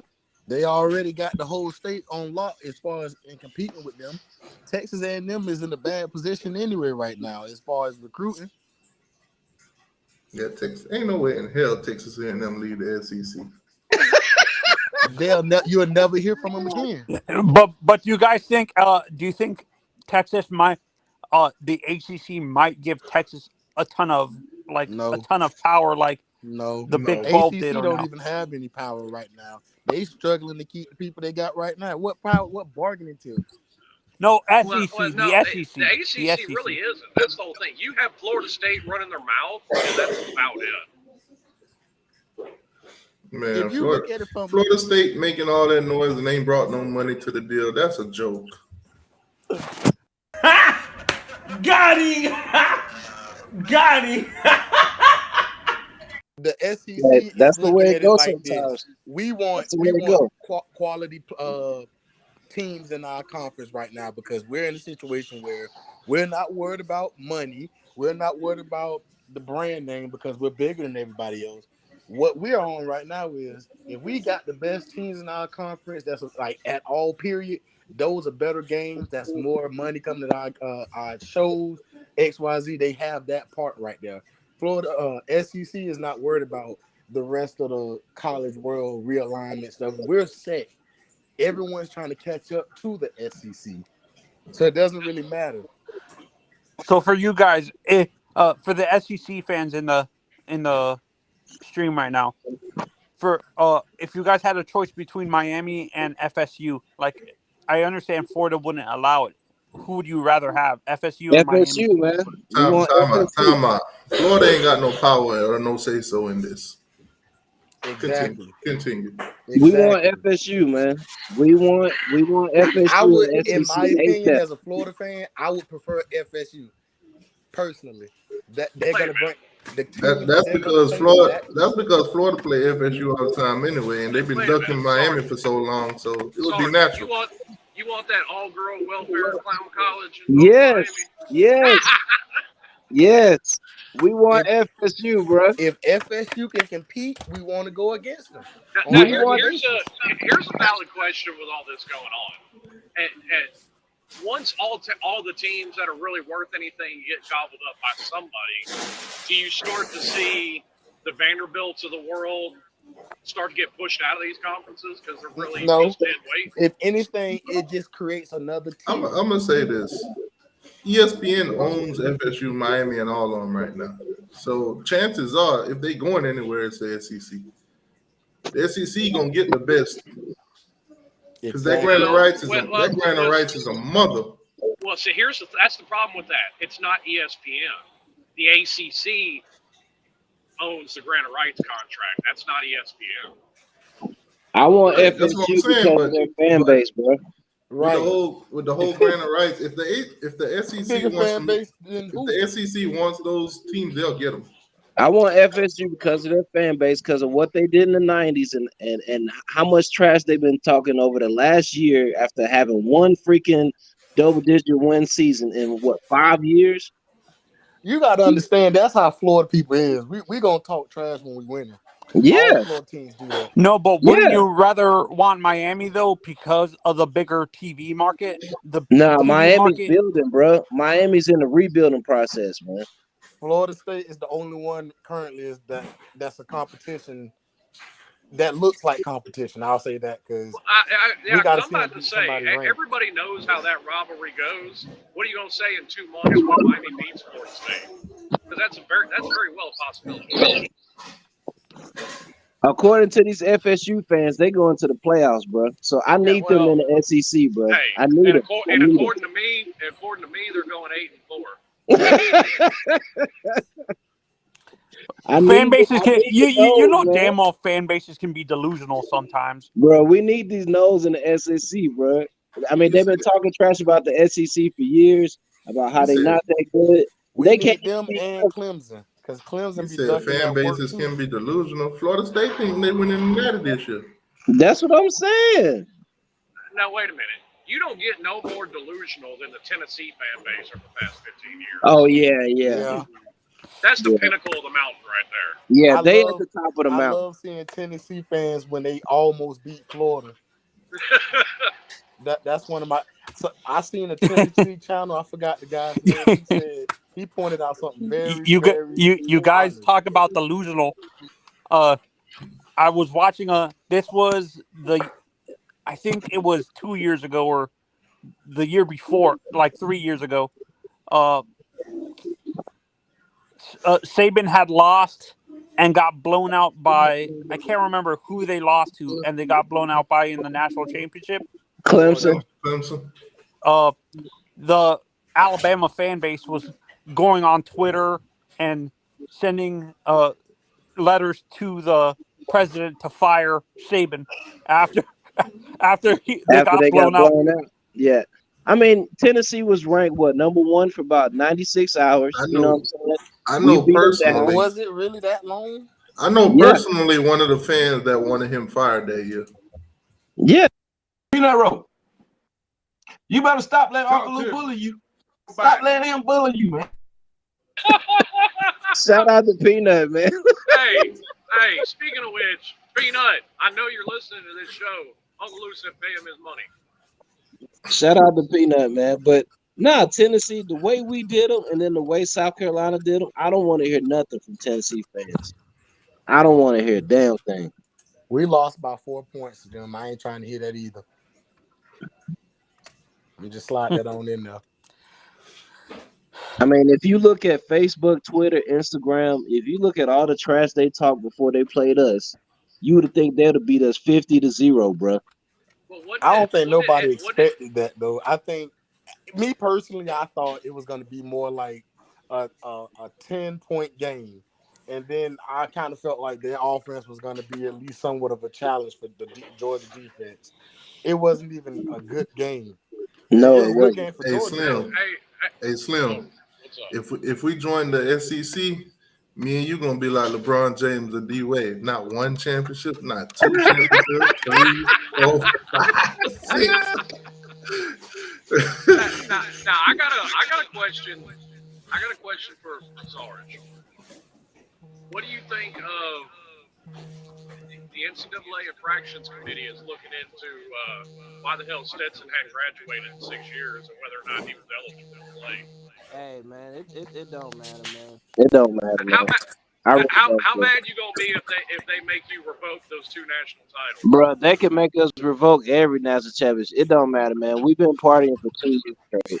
But I'm gonna bring back hashtag 1980. My thing with the whole revoke and take back, and we saw it.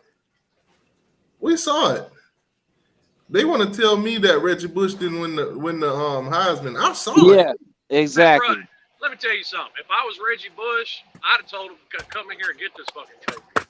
Exactly. Just like we'll say, listen, y'all can have this medal.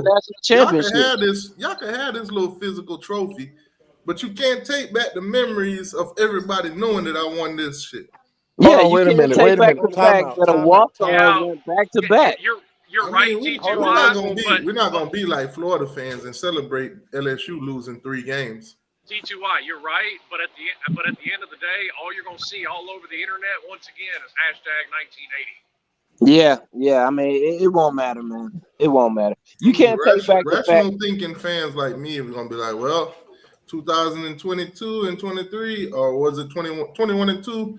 I saw Georgia won. I ain't seen Yeah, nobody else win. I saw a I saw the 5'8" confetti walk fly. on win back-to-back national championships. You can never take that away. I'm sorry. And if I'm Kirby, I'm gonna leave those two banners up in the stadium, and I'm gonna put another banner right next to it with a middle finger. Yep, with two butt cheeks. With the A flag NCAA with name 2 right butt underneath cheeks. it. Say, kiss our behind. Hey, y'all, did y'all see that comment? Somebody said FSU is a better brand than Ole Miss, Mississippi State, Arkansas. Oh Kentucky. my goodness. Whoa. Whoa. Well, Hold on. no, Let's address no this. trolling. Okay, so Zozuchi says says FSU is a better brand over Ole Miss, Mississippi State, Arkansas, Kentucky, Vanderbilt, Missouri. Let's not act like FSU don't belong. Y'all are not a better brand than Ole Miss. I gotta give it to them. They are a better They brand. are a better brand, but that don't mean nothing when you line up in between the white lines, bro. All them teams that he just mentioned, FSU is a better brand than all of them. They're not a better brand than I'll Kentucky. give them that. They're a better brand, but that don't mean nothing when they kick the ball off, bro. It don't matter what type of brand you are, bro. Yeah, but let's be honest. Arkansas, Mississippi State, Vandy, you put them in any conference in the country, and they have the same record or worse. Yeah. Those are just terrible programs. Yeah, I give it to them. FSU is a bigger and better brand than all those teams he just mentioned. Let's say, like, guys, this is a scenario. I ain't even gonna lie to you. You can probably throw Texas A&M on there too. Well, I won't. Well, he mentioned it. He started to go there a second ago. They're probably on par with Kentucky because Kentucky is still a basketball brand. Exactly. Nobody cares about basketball. I want FSU and Clemson to come into the SEC because for years they've been saying the SEC isn't all that. So come on over here and we're gonna show you we are. Unless you're making the Sweet 16 and down, nobody cares about basketball. That is very much true. Yeah, no, and this is where what I can see happening. You know how the Big 12 is seeming because they're losing their big football brands to another conference, that they're moving towards becoming an elite basketball program, a basketball conference. Do you think that's what's going to happen with the ACC? Maybe when their big football brands like Clemson, Miami, Florida State, but they're not leaving. No, when they leave. That's the thing. Like, everybody's talking about the Big Ten contract right now because it's the biggest. Guess what? In 2032, the SECs will be the biggest. And then 2036, the ACCs will be the biggest. Whoever's the last one to sign the contract has got the biggest contract for right now. Yeah, it's all come down to negotiation. No, but what I'm saying is, do you think, let's say the big football brands decide to leave, like are able to get out of the GOR, which I don't think is ever going to happen. Do you think the ACC transitions to becoming an elite baseball conference? I think eventually in the future, all them other conferences are getting paid more than us. They're going to get the best baseball players and basketball players too. You can't even really say that. Yes, you can. Look at the TV. Follow the money. T2y, here's the problem with that. If it all came down to if you follow the money, the NIL for basketball, baseball is going to be with them other schools. T2y, if it all came down to money, then Texas and Texas A&M would win every national title forevermore. Yeah, but you can only take so much. You got to keep in mind, Slim, this just started recently. They just been able a couple of years now to pay. But what I'm saying, the mindset of most of these kids hasn't been get paid or die trying. In a couple of years from now, that's what it's going to be. Who's going to pay me the most? That's why I'm playing. So with the SEC and the Big Ten making as much money as they can, their athletic programs going to thrive. See, I'm not so sure of that because you're still not going to get the next Justin Fields to come to Georgia because that system just doesn't work for his skill set. Yeah, but that bag will. What good is that bag going to do you as far as getting to the next level if you only come in? Georgia will be able to get a guy like that, and he'll probably transfer out. But they'll still be able to get him. That's what I'm saying. Where Yeah, and they're initially, let's just say that skill set that he has would fit a team like Florida State. But he's going to choose Georgia that don't fit him because Georgia's giving him $3 million, while Florida State probably offering him quarter million. See, I don't believe that. I see it happening. Yeah, if I'm a father and you telling me, hey, come to my school, I'm gonna say, son, go down there and take that $3 million real quick, and then transfer out the next year to the school that really fits you. Well, and here's the problem with that too. Because let's just be honest, your freshman year, most of the time you're not gonna play anyway. You redshirting. Or you're not playing. Right. So you're gonna basically just be there for the training. That's it. But you're assuming that it's going to stay the Wild West of NIL forevermore, and the NCAA has already taken steps to rein it in. They can't do nothing about it. It's so many state laws. It's so many state laws that forbid the NCAA from doing anything. There's only this 5 or 6. This little hole that they dig is going to get deeper. When they allowed NIL, it was a wrap. It was a wrap. And this is what I don't get. Like, now, it's no going back. And this is what I don't get, though. This is what I don't get is that now our people are predicting now with our booster apparently going to court and possibly getting arrested and stuff like that. Ruiz. We have more than one booster. Yeah. I'm about to say. No, he's the biggest money booster is what I'm saying. No, he's the not. Loudest. He's the loudest. That's it. They've already come out and said that at max he accounts for 15%. You know he does? I thought. You know the woman. I don't even want to put the information out there. Never mind. Well, but apparently, according to some of these big reporters, that Miami might. Apparently, the NCAA. I'm gonna say this: who owns the Aventura Mall? Well, I don't know. Let's just say that lady that owns that mall will write a blank check to Miami. Let's just say that. Even look at what's on campus. He didn't write the big check to get the indoor practice facility built. He didn't write the big check to get the new football facility paid for. That was The Rock, I think. The Rock didn't write no big check. The Rock donated to upgrade the locker room. That's it. Yeah. He ain't building that big old facility down there. Right. I'm an alumni. Let's not get a Rock. Let's not get a Rock that much credit now. T2y is absolutely right. He's just the loudest. He's the most out front about it. The vast majority of them, they don't want people to know that they're donating money to Miami. They're quiet about it. Miami's already told you, listen, the Ruiz situation, it's tough, but we was already ahead of that. But and here's the thing with him too. Even if there's problems with his businesses, okay, that man's not going to be broke tomorrow.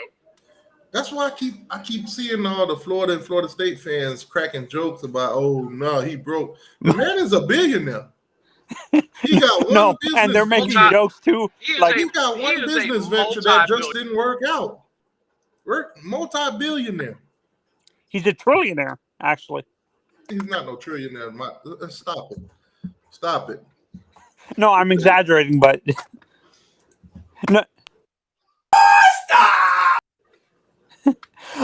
No, but and you know the funny thing is, I go on Twitter and FSU fans and Florida fans are making jokes saying that we're gonna get put on what is it called, a death penalty like SMU was in the 90s and stuff like that. Anthony, I want you to think about this. You go on Twitter, right? You type in Ruiz is broke, and then soon after you type that, you go clock back in at your job. Yeah, people need to realize Twitter is not. I want you to think about that. You go. Let's just say you get paid $15 an hour. You on Twitter type. Ha ha ha! This billionaire is broke. Ha ha ha! One of his business didn't work out. Why? He got 7 mansions and all these exotic cars and boats and everything down there going on. You go back to your $15 an hour job after just clowning and trolling a guy that's a billionaire. Think about that. Clown world. Understand some NIL is Aaron said understand something. NIL is I think the beginning of NIL is Wild West, but like you said, the NCAA can't do anything. They allowed this to happen, and they didn't set proper. Well, the NCAA I has just no want you to think control about over this. states passing laws. Think about this. This booster that's putting millions of dollars into this company, into this football team. You go and you clown him.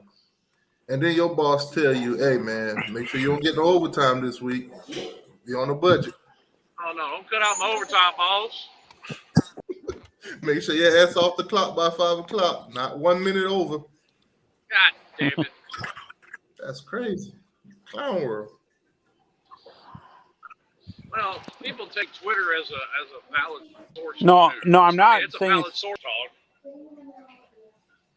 I'm Yeah. on And that Florida trash State talking fans all are day, and delusional sometimes. I treat it just as such, just a place to trash talk. Hey, if I post No, on Twitter that I declare myself the president of the United States, does that make it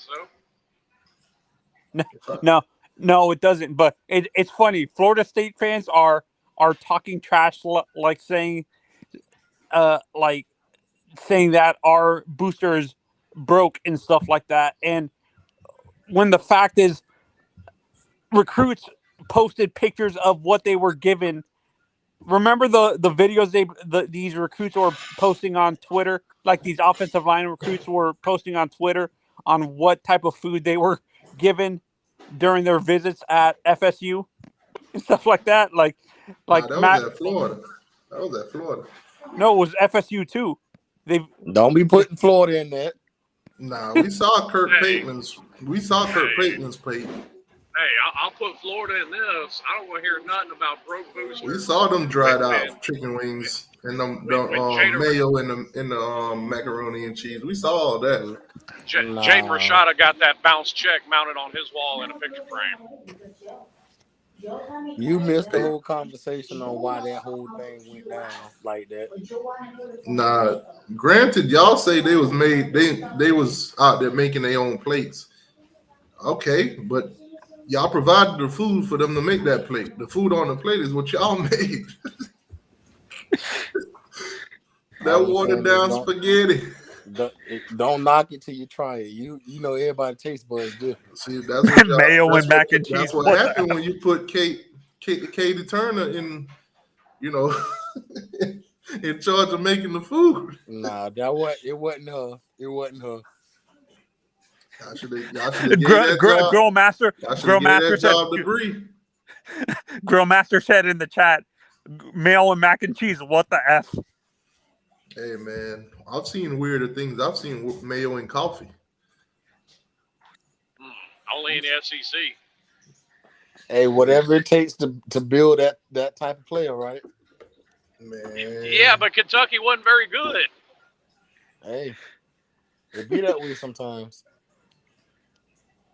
Just saying. Y'all think He might have been better. He might have been better if he didn't put mayonnaise in his coffee.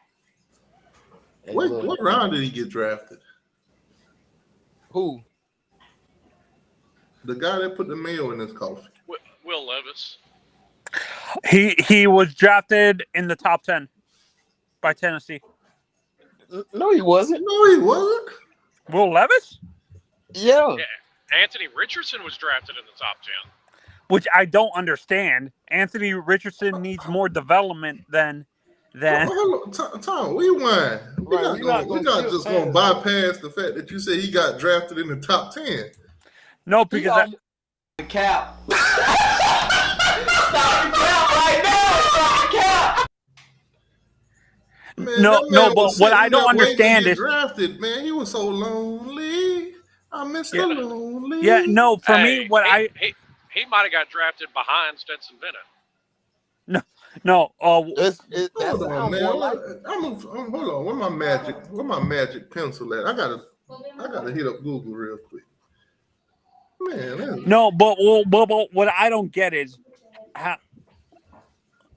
I understand the NFL is based on potential, but there was way too much development in Anthony Richardson to even justify him being drafted that high. Select Kentucky Wildcats quarterback Will Levis in the second round of the NFL draft at number 33. He was not a first rounder. No, I thought he was Oh. I thought he was drafted in the top 10 because I thought Tennessee had a first round pick and they traded up to draft the quarterback or something like that. That's why I assumed that. Well, no, they Nah, took that he was a first rounder. No, but what I don't get, like, I understand the NFL is based on potential, the draft specifically, but there's way too much development with Anthony Richardson. He's too inconsistent with his passes. You He's can too- coach NFL that though. That's something NFL that's teams do coachable. stupid shit all the time. I mean, the Falcons drafted Kyle Pitts in the first round. See, but the Colts think that they could turn Anthony Richardson into a Lamar Jackson. 2.0. He's not no Lamar Jackson. More like a Justin Yeah, Fields. that's what in their mind. He's not a Lamar Jackson yet. I see more. I agree. I see more Justin Fields than Lamar, to be honest. He ain't nearly as accurate as Fields. Now, I'm about to say Justin Fields is a much better passer than That's because Lamar Justin Jackson Fields has or Anthony experience now. Justin Fields wasn't a great quarterback when he got drafted. Yes, he was much better than Anthony. Did you not see what he did at Ohio State? What are we talking about here? Exactly. Georgia slept on him, had him damn near returning points. Literally, Lamar Jackson has had 1 year ever in his career where he broke 3,000 yards passing. Justin Fields lit it up at Ohio State. Let's not forget. No, but then people are going to use. He had the same receiver talent that like guys like This is the Tua same had. guy that I seen was damn near crippled in the championship game and still was putting up numbers. Why'd you there?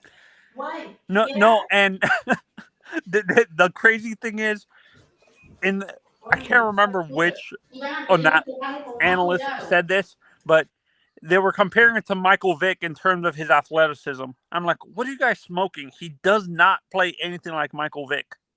Who, AR? Yeah, AR-15. Listen, and I'm gonna be real with you here. As a Florida fan, I would agree with you. Anthony Richardson, in all honesty, Anthony Richardson is just a very fast, big body that's very inaccurate. Can he get to a level to where if he can get that arm under control and be at least 70% accurate versus 50? Okay, he might be a potential okay quarterback, but I'm not gonna sit here and say we're not gonna sit here and act like Anthony Richardson isn't a freak athlete. Freak athlete, yes, but an elite quarterback, he is not. You would be correct. You would be correct. Why did Billy?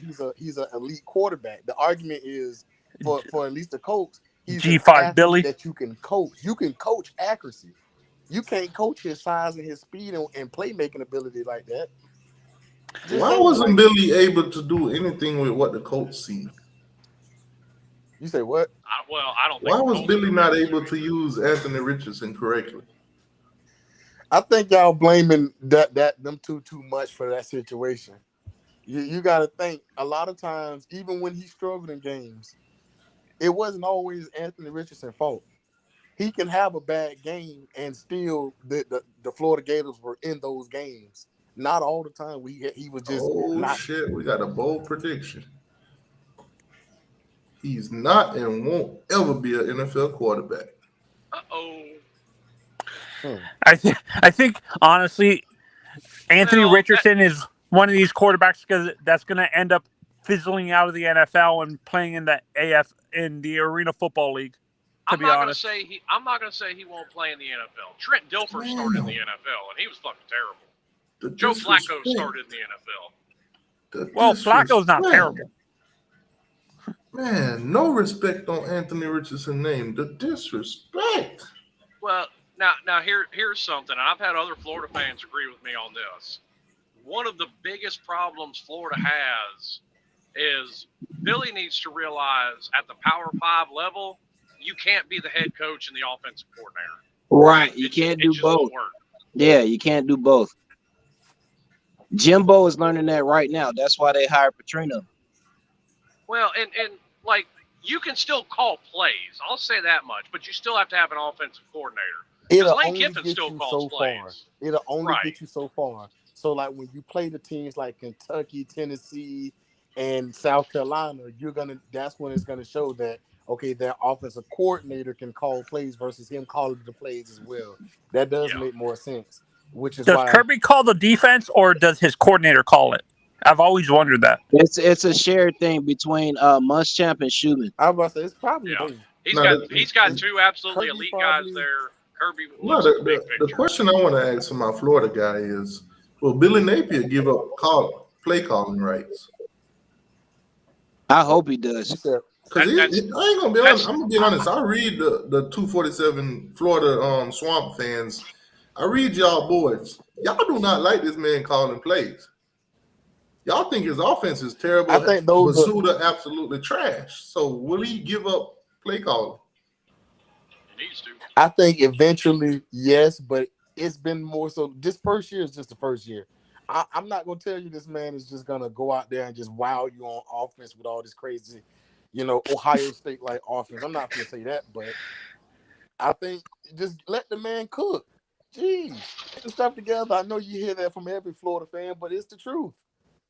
It's the truth. Like, yeah, who would you hire if you was a Florida fan, a Florida coach right now? If you was Billy Napier right now, who would you hire right now as an offensive coordinator that's available? Here's the problem. You're absolutely right. People do need to have patience, but Florida knows. Look at Miami example. Look at Tennessee an example, and Florida's getting there very quickly as well. The fan base does not have the patience. As much as I whine and cry about 6 head coaches in 18 years, Florida's on 5 in a decade. Yeah, exactly. Y'all are on pace to beat us. They're in the same boat. Which is why they hired Billy Napier, because they thought about it and said, you know what? Let's stop trying to Dan Mullen this program up and take the right way. I'm tired of putting the program in the microwave and trying to heat it up. Let's actually put it in the oven and cook it right. Because I hope you're right. How many head coaches did Georgia have before? How many head coaches did Georgia fire before they finally found Kirby? We had Mark Richt. Mark Richt was there for 15 years. For damn 15 Yeah. years. Yeah, we had Mark Richt, and before him, we had Coach. No, go ahead and stop there. Georgia fans don't talk about the dark years like that. No. In the 90s, we had Coach starts with a D. That bring back shivers to them. No. It don't bring back shivers. He said start with a D. No, it starts with a P. I lived in South Georgia. I moved there in the mid 90s for a couple of years. That was all Florida State fans down there. Yeah, we had a coach before Coach Rick that stayed there for about 8 years. Well, really, from the time Herschel left until Mark Richt got there, Georgia was terrible. I mean, yeah, we struggled in the 90s. We struggled. We just don't want to talk about Jim. What's his name? Jim Donner. Jim Donnan, that's it. Yeah, Coach Donnan. Yeah. And then before that, you had what? Roy. No, before him, we had Coach Golf. We had Coach Golf before him. Yeah, Roy Golf. Ray Golf. And then I'm before sorry, Ray him Golf. was Vince Dooley. He was the one. Vince Dooley was there Dooley. when Herschel was there. Yeah. And then before that, you had Johnny Griffith. But from the time Herschel left in like 84, 85 until Mark Richt got there, Georgia was terrible. Yeah, we struggled, man. Absolutely terrible. That's why these championships mean so much to us, bro. We struggle. So that's why I don't take the slander on Miami to heart, because every team's been in that position. Yeah. All of them. Alabama was like that before Saban. Yeah, for about 20 years, from Gene Stallings until Saban got there, Alabama was terrible. I would say that's was Florida ever terrible? I'm not that old. Well, Florida didn't even know football existed until Steve Spurrier became a head coach. Hold on, wait a minute now, sir. I gotta admit that's a funny one. Come on, man. Listen.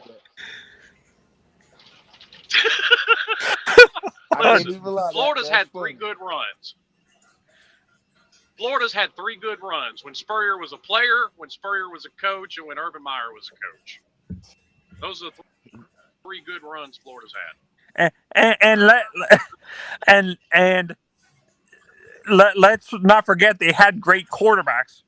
Spurrier had Leak and Warfel, and Urban had Chris Leak Tebow. don't know nothing about beating Miami. Oh man, that's tough.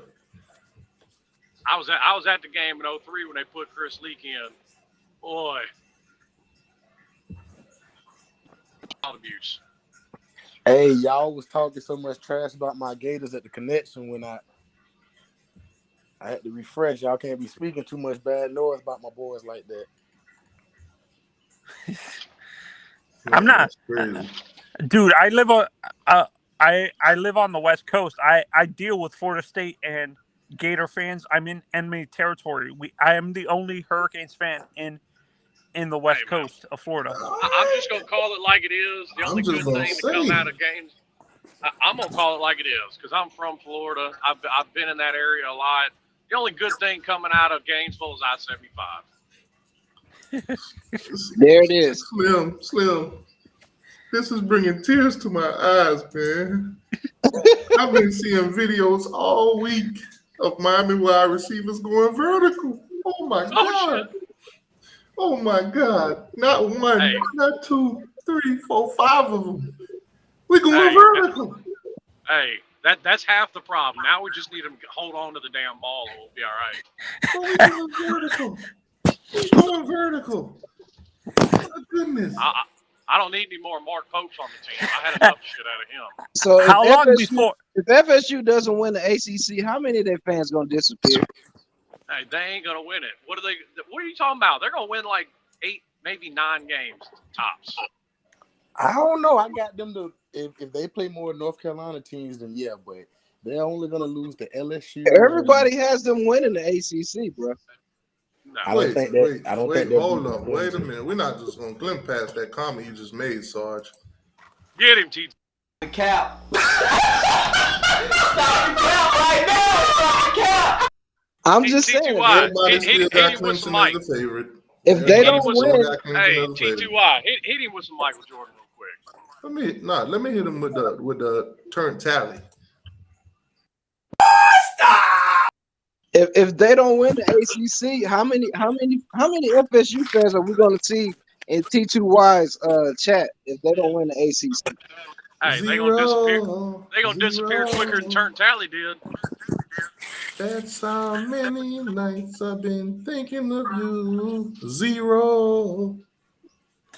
I mean, let's not forget, this is the same Florida State team, because all I keep hearing is they brought back so many players. So this is the same Florida State team that lost to a wide receiver playing quarterback at NC State. Yeah, this is the Florida State team that had one person drafted last year. Hey, not only did they lose to a wide receiver playing quarterback at NC State, they blew a halftime lead to lose that game. Wait, did they? I can't remember. Last year, didn't they lose to a team like we did, like a WAC team or something like that? No, in the last year. No, a couple years ago they lost to Jacksonville State, which is they lost to Jacksonville State at home 2 years ago. Hey, hold on. And Jacksonville State planted their flag right in that Seminoles mouth too. Say it again. Who did Florida State get drafted last year? I don't remember. They had one person get drafted. Jamie Robinson. What was that? Cornerback? The safety. Yeah. Yeah, they had one person off of that double-digit win team. They had one person get drafted last year. Their excuse is going to be, we kept most of our team for another year so we can win the national championship. And Jordan Travis is gone after this year. Yeah, that's true. That's the best player they got. They better hope that quarterback from the 24 class is the truth, because if he's not, Norvell is in trouble. Yeah, no, and to me, Jordan Travis is going to be like Tebow. To be honest, I think. Oh, no, he can throw. Jordan Travis can throw. Jordan Travis can throw. The problem is Jordan Travis is going to have to be Superman in all 12 games. Every game. Yeah, that's the problem. Yeah. Well, he's got a receiver that's like 6'7", right? Like I think even Sarge would agree with this. That's the reason Georgia had success is because they didn't have to lean on Stetson Bennett to win every game. Nope. We had so much talent around him. All he had to do was just not F it up. Exactly. They went back to that old philosophy: defenses win game. Yeah. Hey, I'm a fan of it. I played defense when I played high school.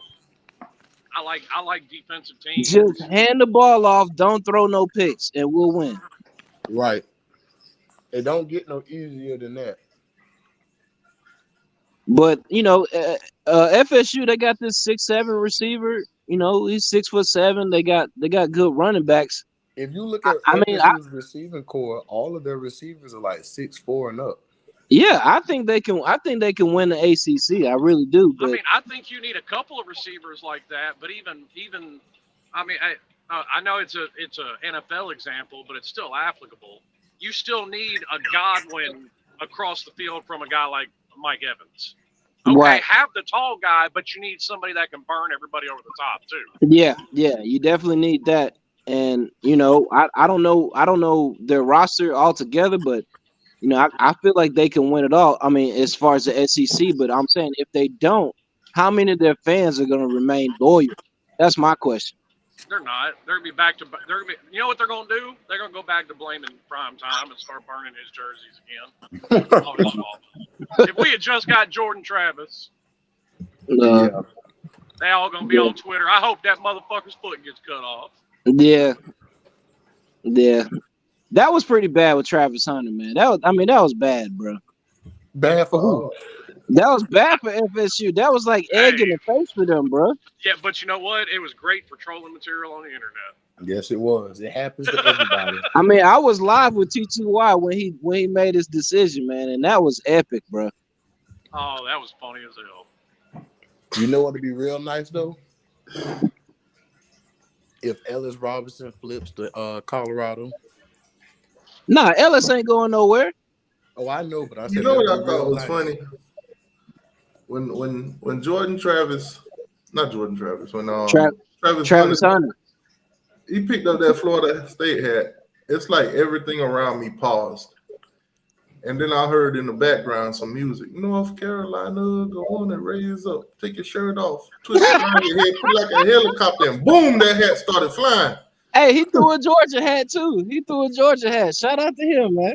That FSU hat took off. Bro. Word on the street is that FSU hat still hasn't landed yet. Hey, and what's really bad about it is now that Deion's at Colorado, he's sitting at like 65th in recruiting. So apparently he's not even that good of a recruiter. I wouldn't say that. I would just say it's Colorado at the end of the day. And if you play cornerback or secondary, that's the school to go to. But the other positions are kind of slowly. Man, Colorado is the transfer portal, man. They're the definition of the transfer portal. Okay, that's fine. But they're sitting at 65th in recruiting right now. Yeah, because the recruits is like, why would I go to that school when somebody from the portal gonna take my spot? Exactly. Well, see, he's having to use the portal just to field a team right now. Yeah. And I mean that's where I will criticize Deion because that was really gonna shitty. get to the meat and potatoes of that. He really using his black card in that position because everybody kind of expected him to do great. It's just don't nobody want to admit he's not gonna do great his first year. I mean, it doesn't matter. He could be pink or purple. He could be half pink and half purple. He's a Hall of Famer. He's one of the best athletes ever. He's played in the freaking Super Bowl and the World Series. You know what I'm saying? Right, Prime is prime. He's right though. Since he stepped foot at Jackson State, he's done nothing but use the race card. I mean, that's what people perceive it as. I perceive it as him being a Hall of Fame athlete. Perception is everything. That's all I'm saying. I'm not in the media, but in real life, the dude has accomplished everything that you could accomplish as a freaking athlete. And you're right, but here's my problem with it. People are talking about some people are even saying that Colorado's a dark horse to make the playoffs this year, which is crazy. They don't even know the playbook yet. But here's my problem with the whole thing. He don't even know the playbook yet. Landing 2 5-star recruits, number one, doesn't make you a great recruiter. And number two, even with an overwhelming amount of talent at Jackson State, he couldn't win his own conference ever. Yeah. So it's not even set in stone yet that Deion is even a decent head coach. Yeah, I know. We're gonna find out this year though. And shout out to my buddy Old School who said they was going 12-0, man. Shout out to him, man. Hey, you know they're starting a 260-pound offensive lineman?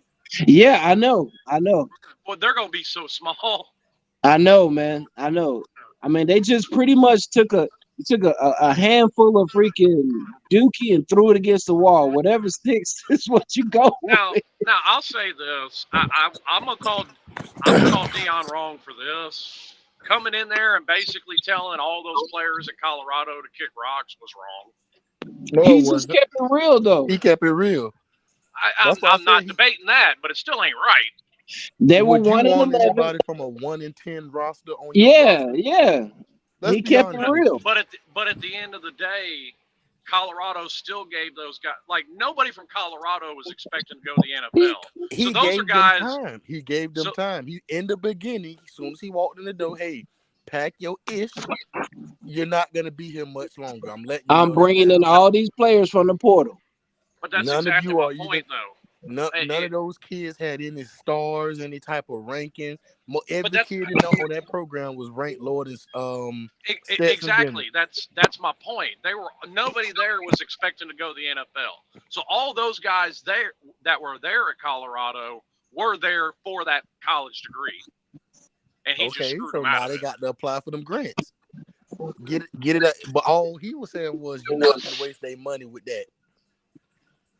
Well, actually, Colorado still has to honor those scholarships if those guys don't go. Yeah. They still those guys still have their 4-year scholarship. They just won't be on the football team.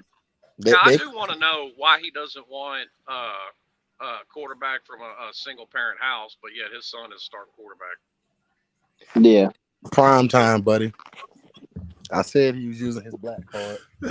Sound like being a little hypocritical to me. That last one kind of hit, Slim. Got him! Got him! He was saying that was for media purposes, man. That's just him running his mouth, bro. Prime do that all the time, man. No, I'm not doubting that. Prime does. He does a good job of running his mouth. The best part about all of this is if FSU would have gotten prime time, it would have been a disaster for the rest. It would have been nothing nobody could have did with that program outside of him. I think they would have surpassed Florida, Miami, the rest of the ACC. Everybody would have wanted to come to Florida State to play for prime time. I don't know.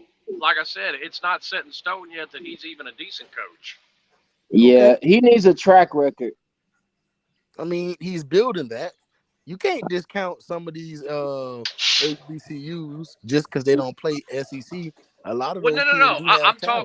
I'm talking about. I'm not talking about discrediting anything. What I'm talking about is when he was at Jackson State, and I already said this, he had an overwhelming amount of talent over everybody else, and still couldn't win it all. Yeah. What didn't he win? Didn't he go undefeated his second year? He didn't even win a bowl game. Nah, he didn't win a bowl game. Peanut said you couldn't win your own conference, sir. They lost to what? They lost to South Carolina State the first year, and then the second year they lost to North Carolina Central. They didn't win their own conference, and they didn't win their own. They didn't win a single bowl game while he was there. That guy said, Jimmy F says neither of the Florida teams will beat Clemson.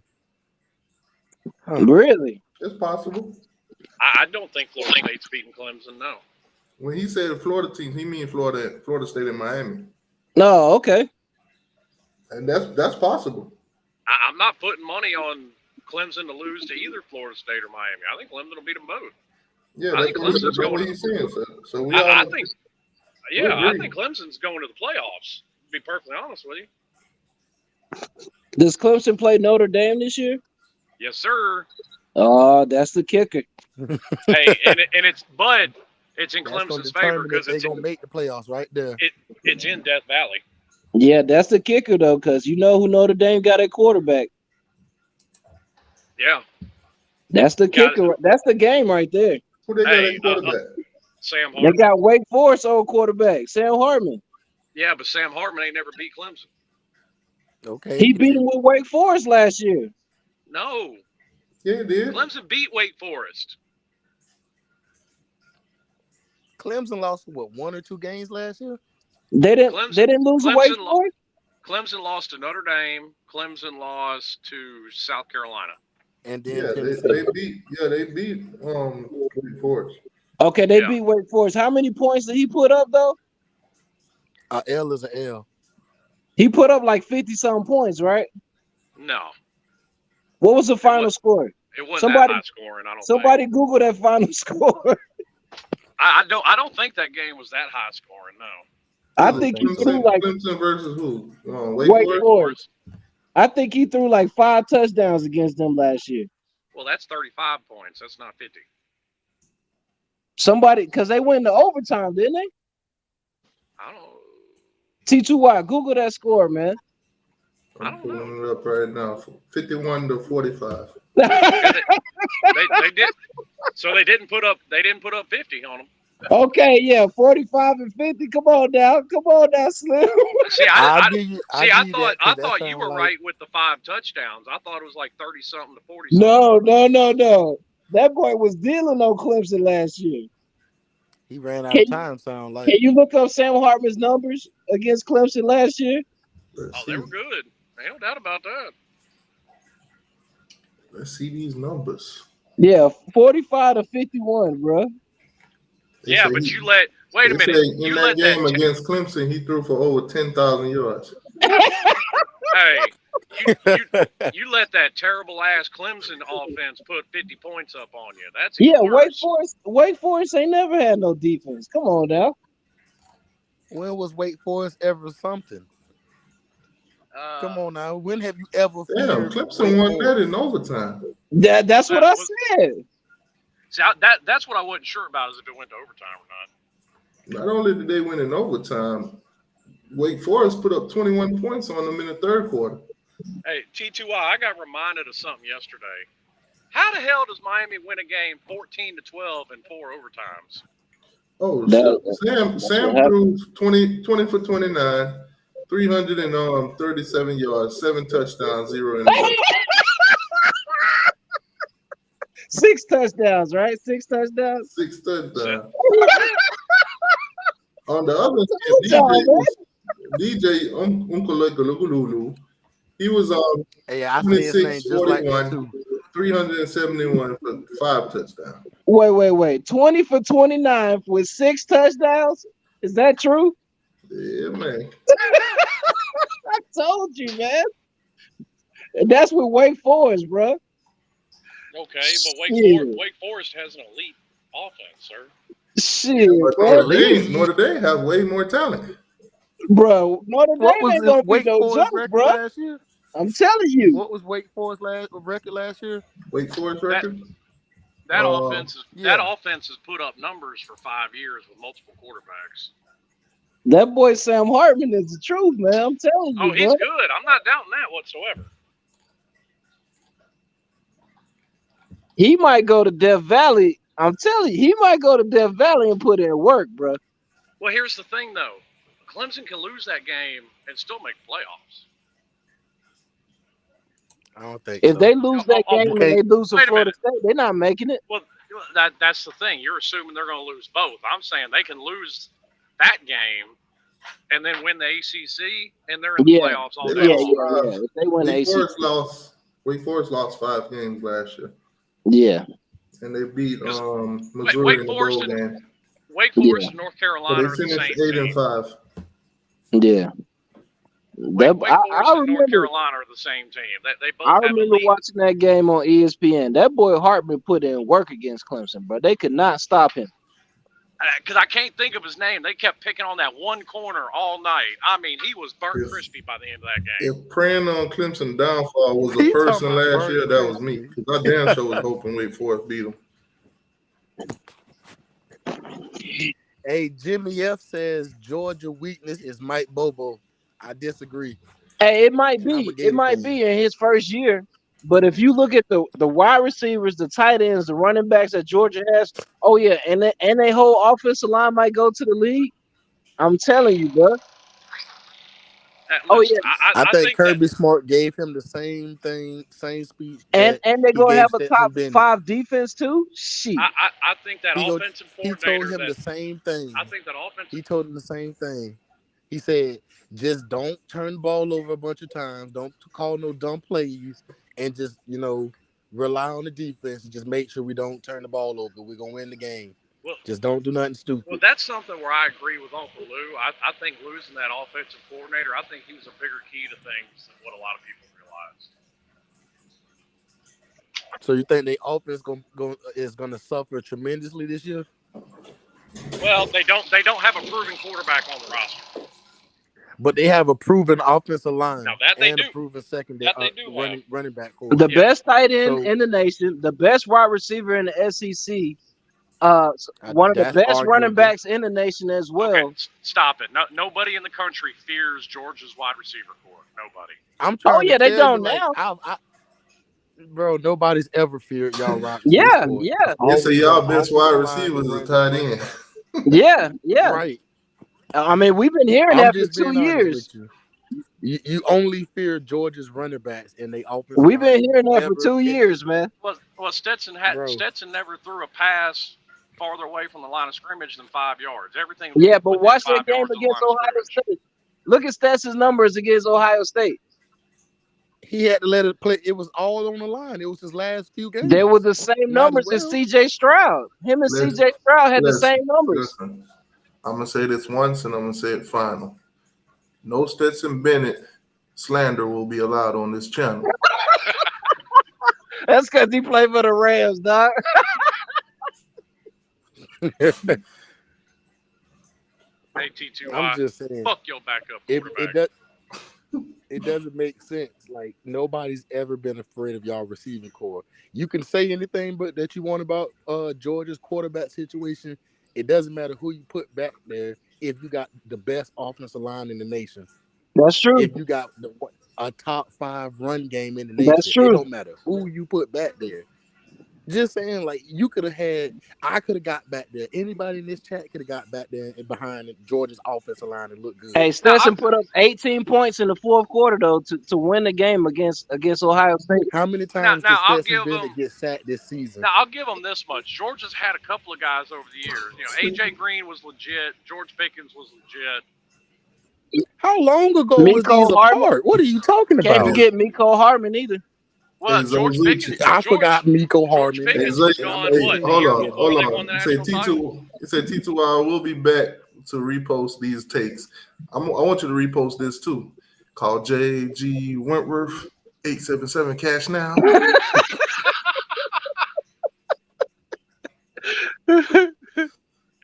But yeah, I mean, speaking of reposting, man, I mean, last year, before the season started, I was told by Alabama fans and all these other fans Georgia was going to lose 2 to 3 games, and we end up going 15-0.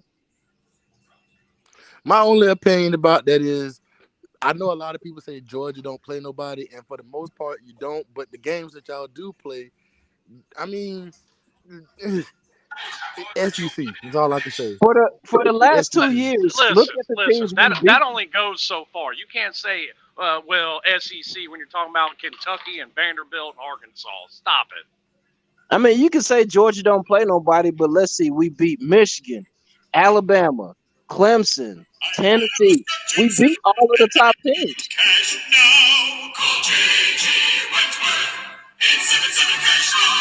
You ain't right, T2Y.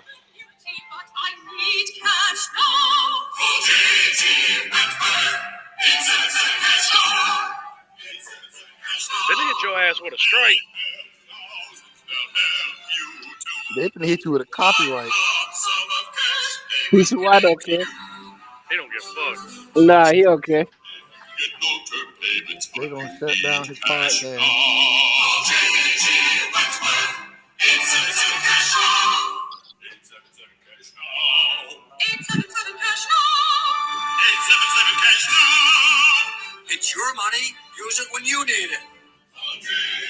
Somebody said in the chat that he only got sacked 9 times last season. I'm willing to bet you all 9 of them was his fault, not the offensive line.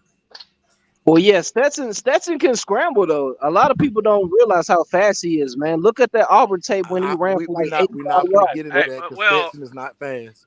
He's I not know Anthony this Richardson is fast, so it don't matter. I know this is a biased opinion, but if Miami only gave up 9 sacks in a fucking year, I'd be jumping over the moon. Yeah. Look up that tape when he played Auburn, man. He ran for like 84 yards, bro. I saw Jaron Williams get sacked 48 times in a season. I saw Brad Kaya get sacked over 50 times a season. Stetson is that dude, man. I'm sorry to tell y'all, man, but Stetson is that dude, bro. I saw N'Kosi Perry run for his life. What? When Stetson wins the Super Bowl, when Stetson wins the Super Bowl, I don't want to hear nothing from nobody. Stop it. You know that's possible. That's very possible. I was about to say that's not impossible, being that it's the NFL, but not just being in the NFL, being that it's the Rams. When that man win the Super Bowl, bro, I don't want to hear nobody say anything bad about Stetson. The only way I would say that he would never win a championship is if he was a Atlanta Falcon. Hey, hold on, wait a minute now. Y'all, I was with you until you started talking about the boys. Man. Hey, you can say that. You can say that. Hey, why is it? Dirty Bird's gonna change the narrative, though. We're gonna change the narrative this year. I think Atlanta's y'all winning this year. We're gonna win double-digit games this year. Are you an Atlanta Falcon fan too? Hell yeah. Yeah, I'm a Falcons fan myself. I'm a fan of the greatest team in that division, the Tampa Bay Buccaneers. I'm 32 minutes away. You must have been one of those fans that hopped on board once Brady got there. Negative. He's been a Bucs fan. He's been a Bucs fan for forever, bro. Hey, I was born in Clearwater, right across the bay. Yeah, he's been a Bucs fan for forever. I've been a Falcons fan for as long as I can remember. Hey, yeah, I mean, I'm right here next to the stadium. I'm right here next to the stadium, so I never turn my back on my home. But I really think Stetson's gonna win it all, either with the Rams or somebody else. He's gonna win. Say that I'm in Jacksonville, but I'm not a Jags fan. Yeah, but Stetson is that dude, man. He's just a proven winner. You said what? You dodged the headache not being a Jags fan, but then you pick up another headache being a Atlanta fan. Hey, listen, one team has more wins than the other. I can't believe this. Not the win that counts. Me a bandwagon fan. That hurts my feelings. Nah, Stetson's gonna be in the league 10+ years, whether it's holding the clipboard or not, and he's gonna eventually win. I'm telling y'all. He's just a proven winner, dog. So he's gonna what's his name? Carson Wentz his career away. You know what? Here's a question: are you gonna try and count it as winning a Super Bowl if he just happens to be on a roster that wins? No. Yes, absolutely, play, bro. He's gonna play. Yes, yeah, maybe a snap or two, but I don't. Even if he's just on the team, he contributes in some kind of way. Yeah, whether it's bringing the star quarterback a towel or some Gatorade or something, they're gonna have him mixing up the Gatorade and the jugs. He did his part. Let's not undermine his part. Shout out to the guy that mixes. Somebody got to tie the quarterback shoelace every now and then. Now that man is going to win the Super Bowl. Gonna make He's sure a proven sugar winner. ratio of Gatorade is correct. If they don't play Stetson Bennett at the Rams, Kirby gonna make some calls up there. You know what would be funny if he eventually, like, if Hurts freaking something happens with Hurts and Hurts lead the Eagles, and then Stetson goes to the Eagles, that would be fucking hilarious. Nah, I think Stetson will end up at the Falcons, if anybody. Nah, he'll stay with the Rams a few years, and then he'll go to a winning team, and then they'll put him on the roster, or somebody will get hurt, and he'll come in and he'll win. I'm telling you, it's gonna happen. He's a hometown hero. Y'all will take him up. Nah, the Falcons don't want any Georgia players. We passed on all them players that's in Philly right now dominating. If you look at Philly's freaking camp YouTube, all their footage from camp, you got Jalen Carter breaking sleds. You got Nolan Smith. Nobody can block him. You got N'Kobe that's probably going to either be in the rotation or maybe even start this year and next year. All these Eagles up there, these Georgia Eagles up there that's balling, the Falcons passed on all of them. Damn. So they're the Georgia Eagles instead of the Georgia Falcons. They're the Georgia Eagles, bro. Keely Ringo, Nakobe, Jordan Davis, Jalen Carter, Nolan Smith. Man. Today's gonna be an epic day. Ridiculous, man. See the Florida State gonna celebrate KJ Bolden, or they gonna be mad that they didn't get him. I'm hoping they don't get him. Man, shout out to KJ, man. Wherever he go, man, wherever he go, he gonna shine. He gonna be good. I want to throw today. Hey, Sarge, I got a bet for you. What's up? I bet you before the ACC grant of rights is up, that Stetson Bennett owns his own insurance company in Athens, Georgia. Man, Stetson already got 3 or 4 companies down here already. He gonna be working as insurance adjuster in Athens, Georgia, before the ACC grant of rights. Stetson's a millionaire already, bro. Before he was a millionaire before he signed his contract with the Rams. He probably be on Wall Street in a couple of years. Uh-oh. That dude is gonna win it all. He's a proven winner, man. I can't doubt him anymore. And so is Tim Tebow, and he didn't make it in the NFL. Exactly. Yeah. Just because he won with Georgia and you're a fan, you can't sit there and say that. Yeah, I can say that about 100 quarterbacks, but that dude is a proven winner, man. How? To be a walk-on, to win 2 championships back-to-back, come on, man. And I've already told you, he's the Trent Dilfer of college football. Congratulations. Now you got one. I mean, you can look at his numbers, dog. Them numbers don't lie in the big You games. can only have this conversation because of the championship career he's had. But that doesn't mean it's going to translate to the NFL necessarily. 5 touchdowns in the national championship. Okay. 5 touchdowns. If you want to go there, okay, then my defense is going to be Tebow. We had one just like y'all had Stetson Bennett. So Tebow's numbers are better than Stetson's as far as throwing the football. Tebow was a better quarterback than Stetson if you really want to get there, but we ain't going to talk about that. I'd argue that. Tebow. I mean, let's not forget, Tebow was a 5-star recruit. He was Mr. Football in Florida. He played football, didn't he? He played quarterback, didn't he? We're talking about quarterbacks that won a championship for the college team. we talking about quarterbacks that won a championship and won back-to-back championships as a walk-on, as a 2-star JUCO walk-on. He didn't win all those games. You forget that y'all ran the ball. Wait a minute, Sarge. 5 minutes ago, you even conceded the fact that all they needed was Stetson not to fuck up. So that's all Stetson did was not fuck up. He how didn't many win interceptions did this man throw in the season? Not many, because he didn't have to. I knew Tebow wasn't going to be a good quarterback in the league. No. UGA had a top 5 passing offense. Now y'all keep Tebow told me he was a virgin. I knew he wasn't going to be no quarterback. Yeah, I think he still is, man. I don't think he like women at all. Nah, he's married. He's married. That don't mean nothing. That don't mean nothing. Hey, take it from the guy that lives in Atlanta. I live in Atlanta. Dog. That don't mean he could tell one of those. You know what? You know what though? His wife fine as hell. I ain't gonna lie. I heard a statistic, and I want to know if it's true or not. I heard for every man in Atlanta, there's at least 7 women. Is that true?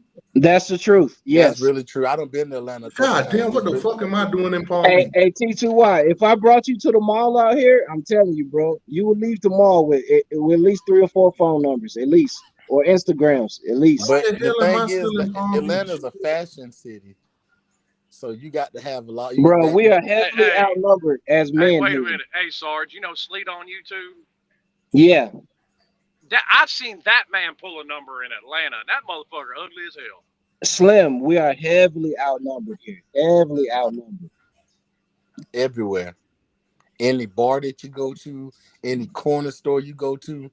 Yeah, you get approached by women in Atlanta. The women up there masculine though? Yeah. Huh? Are they masculine? Well, that's the thing, T2Y. Even the ones that are feminine, even the ones that are feminists, they still approach men. What he failed to mention is they may approach you and all that good stuff, but a lot of the women in Atlanta, as in the South, they all run game on you. So they might talk to you, but best believe they got 7 other guys on the roster. Of course. Hey, shout out to the Godfather for making more women feminine.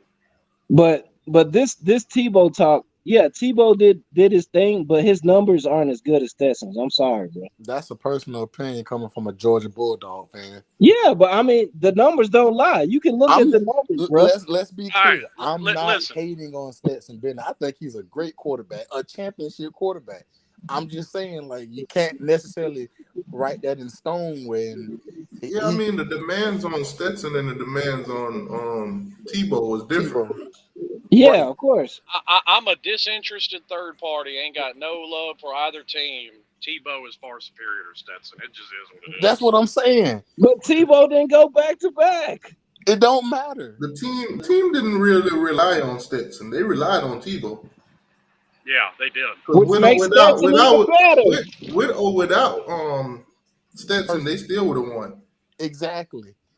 With Tebow, if Tebow went down, Florida would have been out of luck. Hell, Tebow did go down. They lost that LSU game. Yeah, exactly. That's proving my point. Was that LSU? Yes, sir. Did Tebow go undefeated? Tebow beat Florida never went undefeated. Florida's never gone undefeated. Okay, I don't gotta say nothing else. You can only you talking about the whole team, then you hopping back to the quarterback. We was talking about quarterbacks. That argument was, guess what? At the end of the day, undefeated don't matter when you still got 2 rings. We got a ring from with Tebow. They got 2 with Tebow. Exactly. So technically, we got 2 with Stetson. We that first one necessarily ain't Tebow. That's nope. Tebow still played a crucial role in that offense. I ain't gonna take that away from him. Let's play that game then. We got 2 championships. They just went back to back. So exactly. In this particular situation, that's an argument because your quarterback got 2 championships, my quarterback got 2 championships. Okay, and Tebow's got 2 Heismans. Stetson was what, a runner-up? It shouldn't have even been. I could have swore he got 2. I may be wrong, but I could have swore he got 2. I gotta Google that. But even then, because if that's the case, Alabama should be slapping themselves. If you're going to be honest, Stetson shouldn't have been in New York. Drake May's a far superior quarterback to Stetson. Yeah, I'll give you that. Yeah, I can be honest with you with that one. I'm like I said, I'm not shaming Stetson Bennett. I'm simply saying, like in this specific conversation, that you can't necessarily compare Tebow to Stetson I think you hit the nail on the head. They wouldn't have won those 2 titles without Tebow. They would have won those 2 titles without Stetson. You could have put anybody in the backfield of Georgia. Y'all always been known for offensive line and running game. Y'all are a run-first team. It's been like that since. Well, not necessarily last year. Last year in Monken's offense, we weren't run first. My bad. Y'all was 49%. Nah, Tebow only won. He only won the Heisman in 2007. 2007. Yeah. They must have been runner-up. So I know he got back to New York. So y'all don't think Stetson will have a better pro career than Tebow? No, I think they'll probably be about the same. Oh yeah. I think you will. Because Tebow ain't had no career really. Oh Lord. He had that one game when he was playing for the Broncos against the Steelers. He had one throw against Pittsburgh. And then Peyton Manning came in and they said bye, bitch. I don't like the Gators, but the Broncos did Tebow wrong. I ain't even gonna lie. But who would you pick? Tebow, who's clearly unproven, or a Hall of Fame quarterback that's about to exit his career? I think the Broncos did the right thing because they won a Super Bowl. Exactly. I'm not saying the Broncos shouldn't have got Peyton, but what they should have done is left Tebow there behind Peyton, and then Tebow would have been better off afterwards. To develop, yeah. But why keep a dead-end quarterback when you can get pieces around Peyton? Isn't that what the Eagles did? They already had the pieces, though. That's the thing. They got more bucks. Because you have to look at it like this. At that time, Tebow was still on his rookie contract, which is smaller. I think Tebow would have been a hostile quarterback in that locker. He might have been. How they gonna bring your old ass in here when I'm up here shooting it up? Because it's fucking Peyton Manning. That's why. And he's about to retire. They gonna bring your old ass in here, and I'm up here bringing them winning That, games and that's playoffs. just like Kyle Trask sitting behind Tom Brady, and I thought he just quit football. How long he sat behind Brady? Dude, that made me so mad when they brought in oh damn, that little bastard from Oklahoma. Yeah, Mayfield. It was I ridiculous. was like, you drafted Trask, give him a shot. And then the word on What's the street Mayfield? What Mayfield at right now? Baker Mayfield's at Tampa.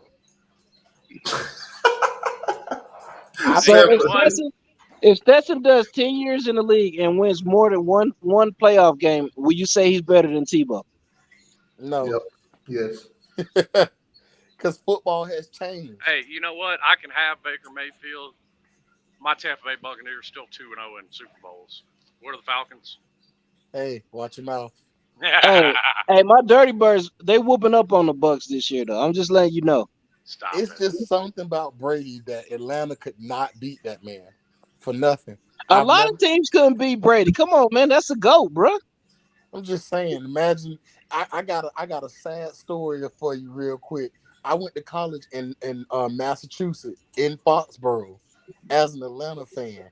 So everything around me was Patriots fans. Do you know those people, those insane people up there have a whole entire stores of 28-3 at the end of the third quarter shirts and all kind of like material made up? Of course, they Patriots fans. So I couldn't even talk to anybody about football going up there. I had to shut my mouth.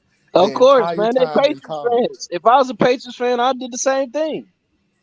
Hey, every time I put gas in my car, it's $33.18. Those boys say y'all are the definition of you got to be quicker than that. Hey, shout out to Bill Belichick, who's still under 500 as a head coach without Brady. Yeah, that's definitely going to happen. He already is. His overall coaching record without Brady, he's still under 500 as a head coach. I love Gump fans so much that every time I put gas in my car, it's $33.18. That's how much I love Alabama fans. Oh man! A 2-star walk-on went to Indianapolis and beat the Gumps. Some Alabama fans used to pull up at the gas station. He's talking about and beat the Gumps. Let me get 40. He did. He beat the Gumps.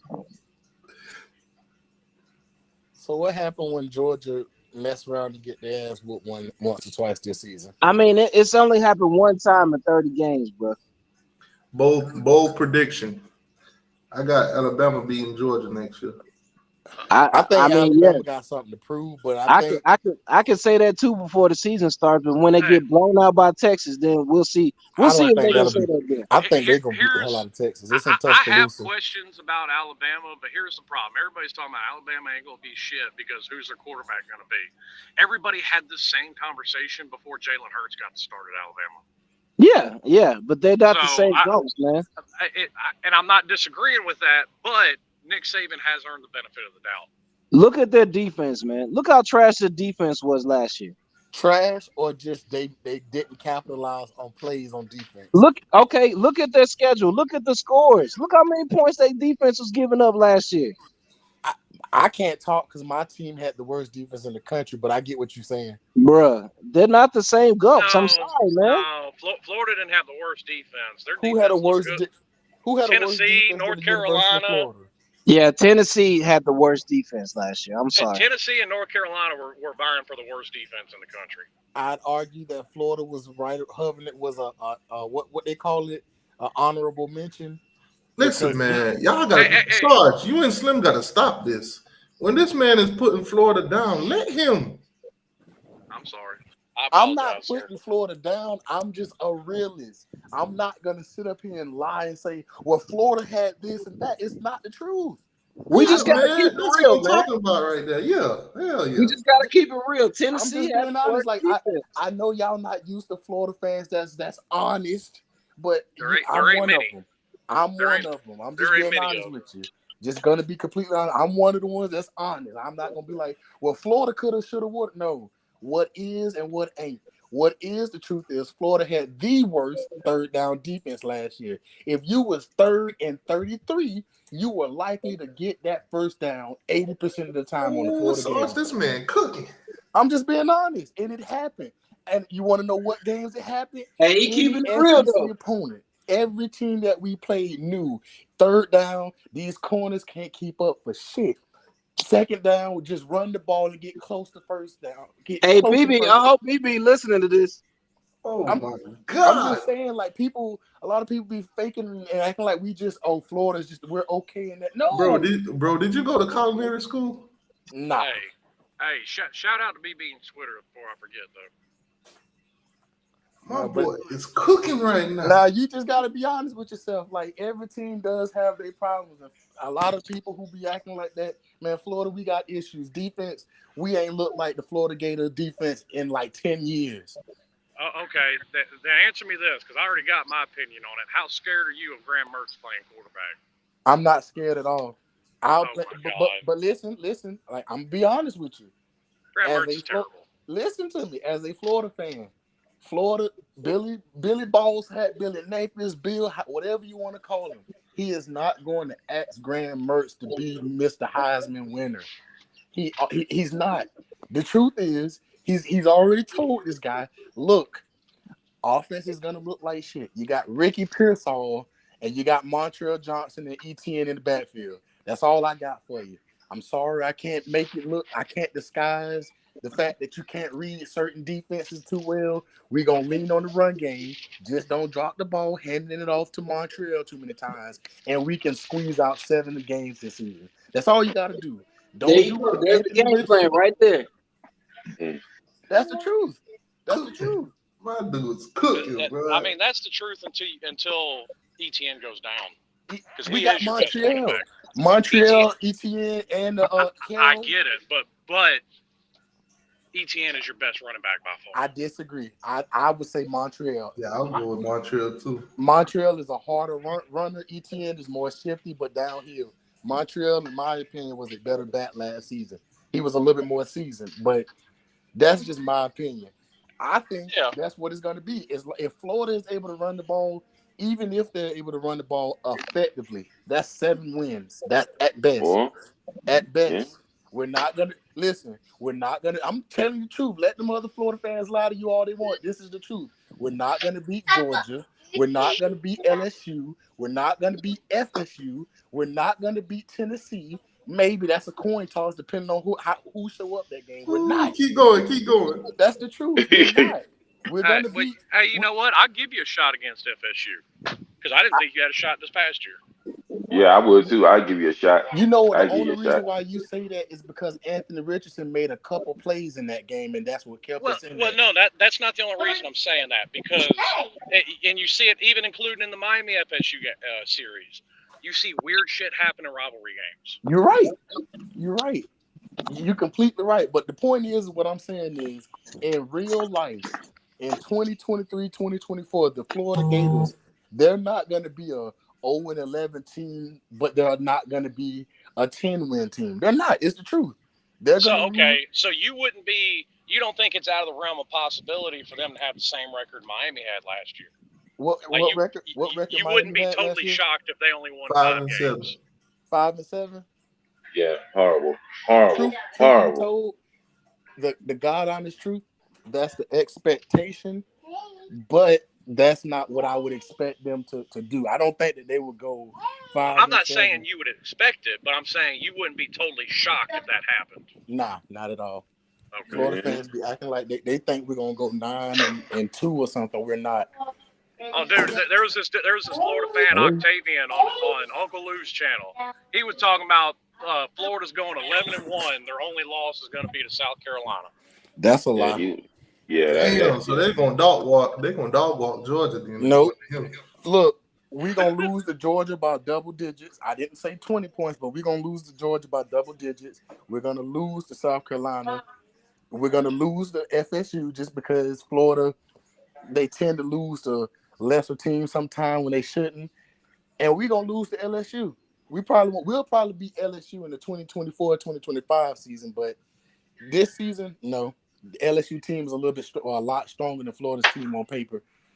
Just being honest with you, we'll beat the teams that we're supposed to beat. Like we're supposed to beat Kentucky, even though they say we might not. But we're supposed to beat Kentucky. We're supposed to beat Missouri and teams like that. But now Kentucky does have that experienced quarterback coming in, though. Okay, so. But Kentucky also don't know how to finish games. Man, I gotta clip this after this. Boy, this is sweet. You have to be honest. This is realistic expectations, man. I mean, what can you expect? I mean, in my opinion, I would say this as a Gator fan. I say realistically, if Florida does what if the season goes the way Billy Napier expects, Florida goes 7-6 at best, no more. But we're going to lose to Georgia. We're going to lose to FSU. We're going to lose though LSU, the teams that are clearly better than us in the moment. Hey, you know what though? I keep saying we're going to lose to Clemson. If I had a Clemson fan tell me that he thinks that game's going to be close and might even win it. He's trolling you. He's trolling you. He wants you to have hope. But no, Jordan knows who I'm talking about. And Huffer Billy Paul is the most pessimistic Clemson fan to ever exist. Right. But that's just the truth. Like I don't know why people keep trying to pretend. Like I done heard on this podcast a couple times Florida fans saying, "Oh well, no, we gonna go 8-9. We gonna win 9 games." No, we're not. What are you lying for? You only make us look worse lying like that. We're not gonna win. Bro, somebody got mad at me. Somebody got mad at me when I said that somebody said something about Miami winning 9 games. I said, yeah, they upset somebody that they shouldn't. Exactly. Right. That's the same scenario with Florida. I don't even see a way that Florida beats Georgia unless Georgia just so happen to just be asleep the whole game. Right. Here's you a way to beat Georgia. You go down there 2 weeks before the game. And you set up a little table, set you up a little booth, give out free COVID shots, and and 2 weeks later they'll be good and sick. You can win the Georgia game. Or you could just send a bunch of officers out to Athens and just arrest the rest of those. Oh shit! That's the only other way. Other than that, Florida has and even if we do beat them, I don't care what other people say. Well, you don't have no faith. No, I realize what kind of team we have. If we win, which is highly unlikely, then we win. But we're not going to no SEC championship this year. Hey, boss, I feel you because I've been on here arguing with delusional Miami fans for 6 years. Longer than that, ain't it, Constantine? It seemed like it. Just saying, like people don't. I wish people would be more real with their team than some of the fans out there, because you got Florida State fans out here thinking they're going undefeated. Hey, let them boys think they're going undefeated now. Hey, if you honestly think Florida State's going undefeated, I got some beachfront. I got some beachfront property in Arizona. I'll sell you. If who's going undefeated? Florida State. A lot of people think Florida State are going undefeated. Well, a lot of Florida State fans think they're going undefeated. Yeah, well, they also think they're getting out of the ACC too, and that ain't happening either. Stop the cap. I do it for you, t2y. Stop the cap. Hey, listen, if you want to be honest, me personally, I always kind of go for Miami to win that game between Florida State and Miami, simply because they always make it seem like Miami is the underdog in that game. For whatever reason, it ain't every year, but usually coming from a Gator perspective, they make it seem like, oh, Miami's the underdog, Florida State clearly the better team. So I go for Miami in that game.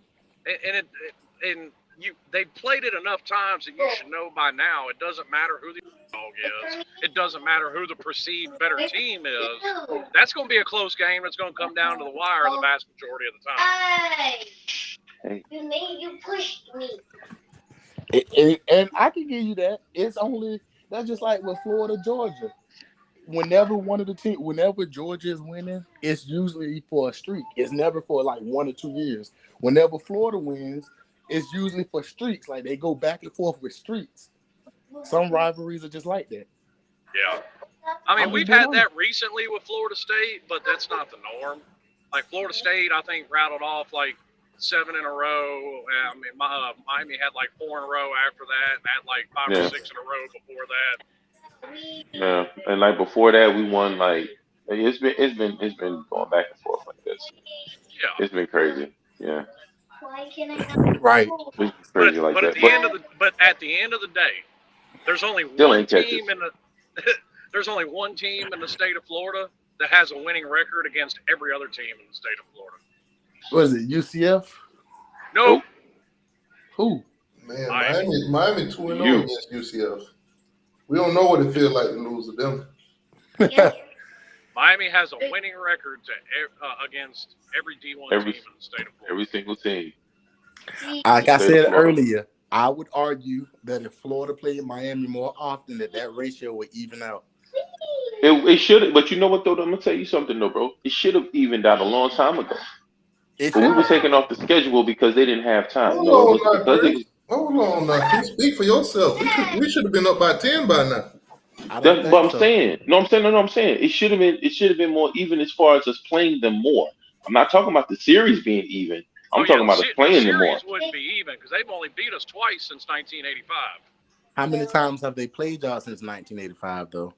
At least 10. Okay, right. That's what I'm saying. We could have been up 10 games instead of 2, right? Right. It should have been way. It should have. How many since the last time Miami beat Florida? Not in 85, but the last time Miami beat Florida was what year? 2013. 2013, right? I know it like the back of my hand. Right. From 2013 to now, how many Miami classes have been better than Florida in terms of talent-wise and like on the field production? You can answer that. Whoever wants to answer that. How many Miami teams were just outright better than Florida teams?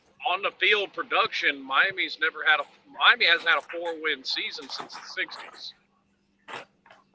Nah, but think Florida's about this. had If 2 we since had then. played y'all annually, some of them classes that y'all got that were better than us probably wouldn't have went that way. You think so? I think it's a possibility. Because let's just say some of them years y'all played us, y'all probably would have had more losses. And you know, most of them kids back then, their minds is impressionable by wins and losses. Right. I mean, perfect example. Since we played in 2013, y'all had 2 out of 3 years, y'all went 4-8. Y'all think y'all would have beat us those years? No. Guys. And since though the years that you're talking about, what was Miami record? The 2 years. Let me see. 2013. I can't remember. I can't remember, but I know think right now we're beating a dead horse because either way, we can't really predict. Right. Yeah, you can.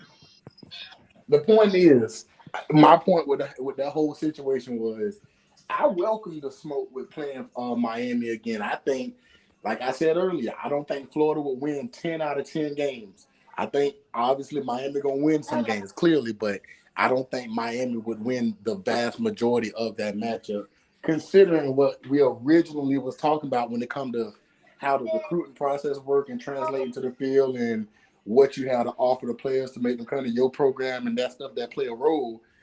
I think Florida would edge out majority of those wins, not 10 out of 10, but maybe 6 or 7 out of 10. Well, see, I don't believe that. I don't believe because it when we either, beat 'cause y'all in I when we seen beat when y'all in Manny- 2013, that's when we were still under investigation. When Manny marched, and Al Golden. when Manny marched into the Florida game, we were significant. We was an underdog. We were significantly an underdog against y'all, and we still almost won that game. And perfect example. And that was with Manny Diaz. If Zion hadn't played in that game, Miami wins. And Zion got picked on all game, gave up like 9 sacks. Hold on, time out. And is that the year with Felipe Franks? Yes. Yep, that was Felipe Franks. I would argue if Felipe wouldn't have started that game would have been a blowout. Yeah, but he's the best y'all had. I think our run game was enough. He was better than Emory. Was he though? Emory Yeah, Jones was just a short human being that couldn't see over the offensive line. I don't think y'all run game would have been enough because Kadarius Toney was the hero of that game. Kadarius Toney got used all around the board. That's what I'm saying. My point is, I'd argue that Felipe Franks, as you seen, tried to throw the game away. I'd argue without him, or if you take him out the game, I don't think that game looks like that. I think we still win, but it don't look like that. No, I think it looks But worse. who else was your quarterback other than him? Who was the quarterback? Emily Jones. Oh, y'all would have definitely lost. Felipe Franks was better. I mean, it just is what it is. Yeah, Franks was better at that time, you know, and I'm telling you, it's just the simple fact that the reason why y'all edged us out is because because that's in the middle of that time period where Emory Jones was running around hitting bookies over the head with frying pans. We were playing eeny, meeny, miny, mo with the ball. Going into that game, did Jones even have any experience? Not really. Yeah, barely. Like I said, as a Florida and fan, we were starting a guy that had never played at quarterback. That was Jared Williams' first start. Right. Wasn't y'all defense a top 25 defense that year? Nope. No. Well, yeah, it was top 20 because the pass defense was like number 1 or 2 in the country. I could have sworn Miami had a top 20, 25 defense that year. So y'all had something that sustained games. It was the offense that couldn't keep y'all off the field long enough. But that's neither here nor there. It's a lot of scenarios that if this, that would have happened. Yeah, you can what if till the cows come home. Exactly. Because Zucci said, not one FSU fan said we're going undefeated. You that's a lie. You don't know your fan base. Yeah, right. And then you got some of them out there talking about that they're going to beat Georgia. Once they get to the playoffs, they're going to beat Georgia. Well, they're gonna get FSU officials' Twitter put out after the national title game, we should have been there. We want Georgia. Yeah, they was gonna get TCU real quick. They was gonna get TCU. It may not have been. It wouldn't have been 65-7. It would have been like 65-20. And that's not even a fan trolling. That's FSU's official Twitter that said that. Now, Slim. Now you have to ask yourself. Even though that's FSU's official Twitter, are they just a troll? Even though they're an official, are they just a troll? I mean, that's part of their job. Ain't no doubt. Yeah, like, are they just a troll? Like you sitting. I don't know whether it's a troll or are you just delusional. Hey, let me tell you something. If Miami put me in charge of their official social media, I'd be talking cash shit. Man, you got a point there. We're saying hey. You got a solid point there. I just kind of think of it as like this. FSU they're barking and they won't smoke with forces that they really don't know what it's about. You can sit there and say, "Oh well, we beat Florida and Florida. We ready for the SEC." You have to remember, Florida is trash right now. Let me repeat it for the people in the back. Florida is trash right now. Y'all beat them by 1 touchdown, barely. Well, Florida State is banking on themselves being the exception. They think they're going to be the first team ever to build a championship team through the portal, and I don't think it's possible. I think it's only going to come down to this. If you're going to build a team like that, that means your depth chart has to be the same way as your starting lineup. You can't go and play Georgia and only have an elite first string. That is not going to be the Georgia Bulldogs or Alabama or LSU. You have to have your second and third and sometimes fourth string just as good as the first string. You're not going to beat Clemson that way. You can beat Clemson. No, you're right. You're right. You can beat Clemson with your first and second string fairly the same. I don't think so. You think you need your third and fourth string to be as elite as your first string to beat Clemson? Yeah, yes. I'd argue you just need a few plays to go on your way throughout the course of the game. I don't think you need, your third string D lineman to come in and make too many plays. Honestly, I think you can beat Clemson with maybe a playmaker or two on each side of the ball. I think you're underestimating Clemson just like people did in 2018. I think Clemson has underestimated and underplayed underperformed. I think. Oh, no doubt they've underperformed, but the reason is why. And part of the reason why is not there anymore. I'll give you that. Like I'm not taking nothing from Clemson. I don't think Florida will be able to beat them right now. I'll be honest with you with that. So I'm not gonna sit there and say, well, they'll push over, but I don't think Clemson is nowhere near as fierce as they was in 2018, those seasons where they was actually the I would Clemson argue. Tigers. I would argue they're more fierce with Garrett Riley's offense. You think so? It's a possibility.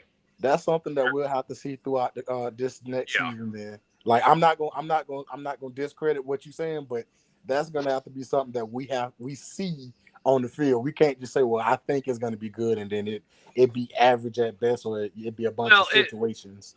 It was plain to see that for everybody, their offense was predictable with Tony Elliott. And he was also just a dummy play calling. I don't know why. I still cannot figure out for the life of me why you're calling that many quarterback draws with DJ when he's running around like a baby giraffe, all clumsy and shit. Hey, I don't know. I don't know. And number two, I think DJ is a very similar situation to Justin Fields at Georgia. Justin Fields was not a fit for what they did at Georgia. DJ was not a fit for what they were doing at Clemson. Man, that makes a lot of sense. Florida State, y'all going out bad, man. And y'all really sending Cam Davis up to KJ Bolden's commitment to try to persuade the man to pick Florida State. Hey, listen, I wouldn't be shocked if KJ Bolden committed to Auburn. I would not be shocked because Georgia, it just seems like he got everything set up for him at Georgia, but at the same time, playing time and you know how soon you get on the field is gonna play a part in that too. Because if he go to Georgia, he gonna get developed and he gonna be a first round pick. That's who are we talking about? I still think, and this is part of the reason this is part of the reason I disagree with t2y earlier. I still think the system you're running plays a factor in the school you're choosing. Arch Manning knows the system that Sark runs is going to let him put up numbers to get to the NFL. That's why he chose Texas. Yeah. Remember Georgia was trying to get him too, but I didn't think Georgia was a good fit for him. I mean, I'm kind of with Uncle Lou's line of thinking up to this point. I have to question the sanity of any top-rated quarterback that goes there. Because, I mean, until proven otherwise, Jackson Muschamp is their next starting quarterback. I got no reason to think otherwise. For who? For Georgia. We're going to see what they do with Dylan Raiola. I don't think he's going to transition to the God quarterback that they think he's going to be, but I could be wrong. He could be that guy. I mean, Dylan Raiola would be on the bench when he got there. They still got Gunnar Stockton and Brock Vandergrift there. I think yeah. But until Kirby, I think he the one that they were saying he was projected to be the starter. Well, no, they're projecting Carson Beck. My point is, it's the walk-on Jackson Muschamp until proven otherwise. All I can say is I mind my business. Florida got enough quarterback issues we got to worry about.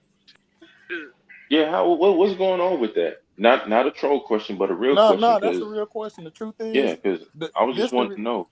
This is the reality, and don't let no other Florida fan tell you nothing else outside of this, because this is the truth, straight from Gainesville. The reality. I like this. I like this guy. This guy's the truth right here. I'm telling you, I watch the podcast all the time, and some Florida fans, they might be kind of real with you. Some of them, they'll lie to you and be like, "Oh, we doing this, we doing that." The reality is this: Graham Mertz is going to start, and he's either going to play average or slightly above average, or he's going to be trash like people think. The truth is, that's what it is. He's going to start. Now, see, I done seen Florida fans say Graham Mertz for Heisman already. Yeah, people think that, but how are you going to be a candidate for a Heisman when your offenses that you've ran were heavily run game offenses, and when you threw the ball, oftentimes it was to the other team. Most of the time, it was to the other team. Now, and also, I wouldn't consider Florida's offensive line anywhere near Wisconsin's. Wisconsin's just always had an elite offensive line. So okay, but let me stop you there. Wisconsin has always been a running team. Sure. Quarterbacks don't go to Wisconsin to throw for 700 yards in the game. Let's be honest. How often did Wisconsin have quarterbacks that threw for 4 or 5,000 yards in the season? Like Wisconsin is a I mean, run-heavy team. They it's probably run happened. the ball more than Georgia did. Now I'll actually give Mertz a shot because you look at Bo Nix, look at Martinez. Some of these guys, they get somewhere different. They get in a different system. They get out of a bad situation, whatever it is. Look at the quarterback for LSU. And they flourish. Yeah, it just depends on the system. And if you like that, but that's just me. I believe that Graham Mertz is gonna start, and he's just there to not show off, but show the experience, how you're supposed to, be poised and all that good stuff to the younger quarterbacks. I think the entirety of Billy Napier's success career is going to rely on DJ Ladway coming to Florida.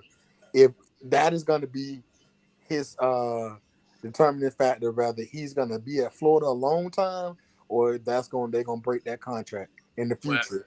And here's where I hope you're right, because what I'm worried about is if Billy doesn't have a good year this year, he might get run out of town. I don't think that's going to happen. I think the fan base just make it seem way worse than what it is. I think the people that signing the checks is like, you know what?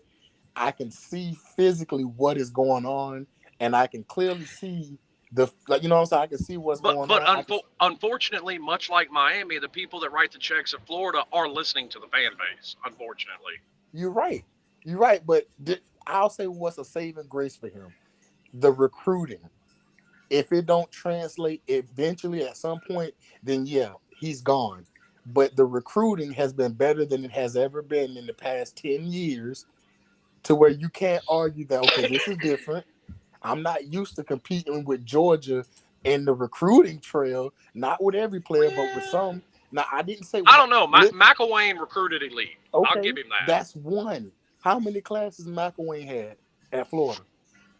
Well, hell, McElwain won the East 2 out of 3 years, and they fired him. Exactly. Why did they fire him? What caused that whole downfall in McElwain?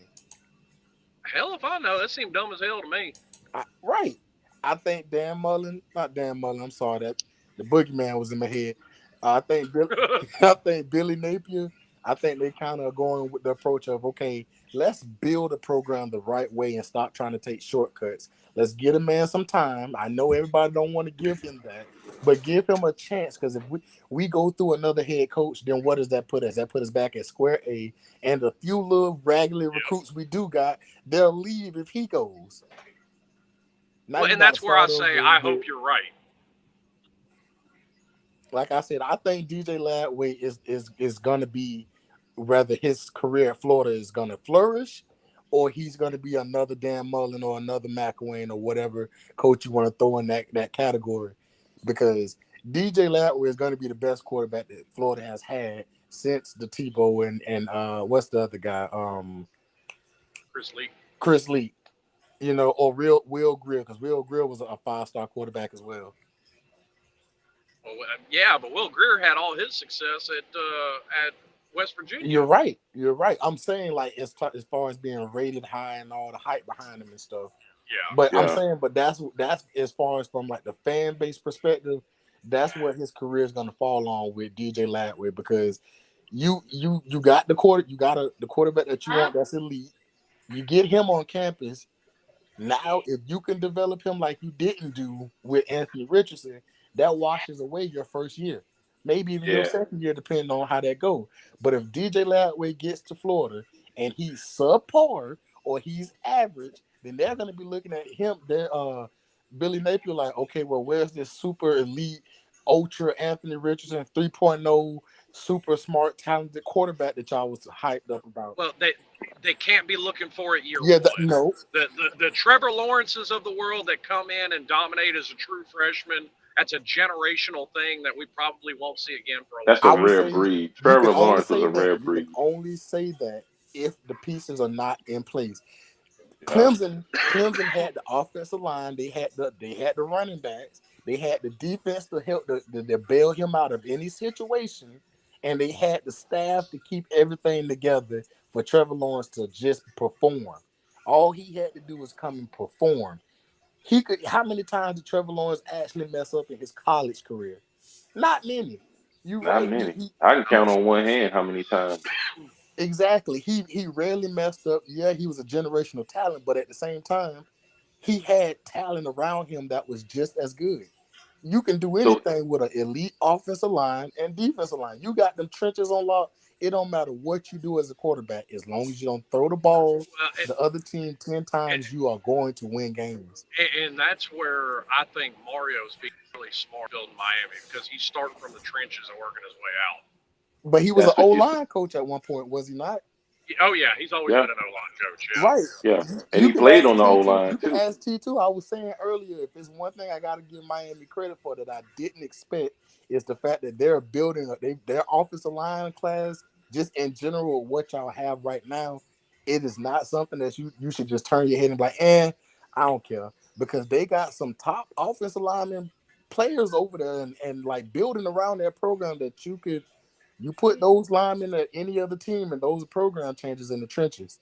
I don't care what you say. Sure. Well, even look at the two transfers he brought in. That All-American from Alabama and then the All-American from UCF. Exactly. He did that for a reason. Exactly. That was that's for what a I'm saying. reason. Miami is. So let me ask you a question, because I asked Levy the same question, and he told me that Florida got a better O-line. Do you think Florida got a better O-line? Currently, right now? Yeah. No. And let me explain what we was talking about earlier. Because I was going based off the previous year, what we saw. Mm-hmm. Florida had the better offensive line because Osiris Torrance was our first team All-American. And I don't care what you say. I actually watched him. I watched him specifically throughout the season. He had a very, very good season this season, transitioning to the SEC. Right, I don't think it's even a question. Florida offensive line was better than Miami's last year. We was banged up. But there's a caveat. There's a caveat. Yeah, I'm about to say there's a caveat to that as well. We were down to our fourth string center and our third string left guard. So and I'm giving you that's what we was talking about when I said Florida had a better offensive line. I wasn't saying as of like right now or our offensive line is superior. No, I'm talking about based on what we saw on the field this past season. Yeah, Florida had a better offensive line, a way better offensive line. That's like I said, I'm not going to get on here and lie and say, oh, we got the top 3 O-line in the country. We don't, but our O-line wasn't, a pushover. We had a very strong run game. Osiris Torrance, I was surprised to see he was able to dominate during the Georgia game, despite the score. He actually had a hell of a good game that game, and that's one of those games that you perform good in one of these games, then you can see why they go to the league, because it's a lot of NFL talent on the other side of that ball when you're going against teams like that. And my thing into this upcoming year is with a line that can even provide decent protection. We've seen what Tyler Van Dyke can do. I think this line this coming up year will be better than it was in 21 when he took over for De'Aaron King. I think so too. With those two offensive tackles that y'all landed this past recruiting cycle, the number one offensive tackle, number 1 and exactly. number 3, I think. After y'all landed them, because Florida was whiffing real hard on the number 1 offensive lineman, and I ain't gonna lie, I didn't think he was gonna commit to Florida at all. I just was hoping. Or excuse me, 2 and 3. Alabama got the number 1 offensive. Hold on a second, Slim. Omega Breed, he said, is this an FSU channel? Y'all seem more concerned with us than y'all own team. Technically, this is 1/3 of an FSU channel. So, yeah, we get to talk about y'all, too. It is called the Big 3 for a reason. Go ahead and hit that like and subscribe button. Right. If you want to listen to a show that designated to Florida State that, talk about y'all in a good light, Seminole Wednesdays. Yeah, we keep it real over here. So every Wednesday night at 8:00, we talk about the Seminoles. You can tune in. You can even come on and talk your Seminole talk. But if you don't like what they're talking about Florida State right now, the link is in the chat. You can come and talk about Florida State. Just be ready for the smoke if you're going to come in here. That's all. And be real with yourself, because We seen the season last year. Y'all ain't beat nobody worth beating last year, so don't get on here talking about what coulda, shoulda, woulda. Their best win was an Florida 8-4 fucking LSU. That was their best win, an 8-4 LSU. Whee! Right. Honestly, you know what? T2, I'm gonna start him up. I hope you get mad. I'm disappointed in Florida State because y'all made the whole state of Florida look bad, losing to all Carolina teams. What's up with that? FSU. They lost to all Carolina teams. Hey, North man, Carolina, outside of the LSU game, they lost to all Carolina. All I heard, Clemson, and Wake Forest. That's tough. Exactly. All I heard was they deserved a better opponent in the bowl game. We 9-3. How the hell we get a 6-6 team and y'all almost lost to them? Literally, y'all didn't have to come back in that game. Y'all want out of the ACC, and y'all don't want to go to North Carolina for no ACC meetings no more. But you can't even beat them. Right. You can't even beat Carolina. You know what? You know what? The ACC should do this. FSU, if y'all want to leave, y'all got to beat all the Carolina teams. You lose to one of them, you can't go nowhere. That's it. Cause think about it. How you Them lose boys gonna be NC here State for 100 years. He talking about 100 years, maybe 150. Cause I'm just saying, like you can't sit there and argue that y'all are a better team, a way far superior team with all this talent that y'all got, but the teams that y'all lose to aren't worth anything. That's like if Florida played a bunch of, I can't say Vanderbilt because they beat us this season, so I ain't gonna say Vanderbilt. But let's say Mississippi State or Missouri. If we played them 10 times in the season and we beat them every time, but as soon as we play at Georgia, we like, okay, we're gonna beat them because we don't beat them. Listen, man, I'm loving this conversation, but we're gonna have to do this tomorrow morning. I ain't had breakfast or lunch. I gotta get up. I gotta go. We've been on here 4 hours now. So I'll be back live tomorrow. I'll probably drop a video later about this KJ Bolden situation. But anyways, man, appreciate y'all for stopping through. Appreciate everybody hitting the like button, subscribe to the channel, and all that good stuff. And I'm gonna catch y'all tomorrow. For sure. For sure.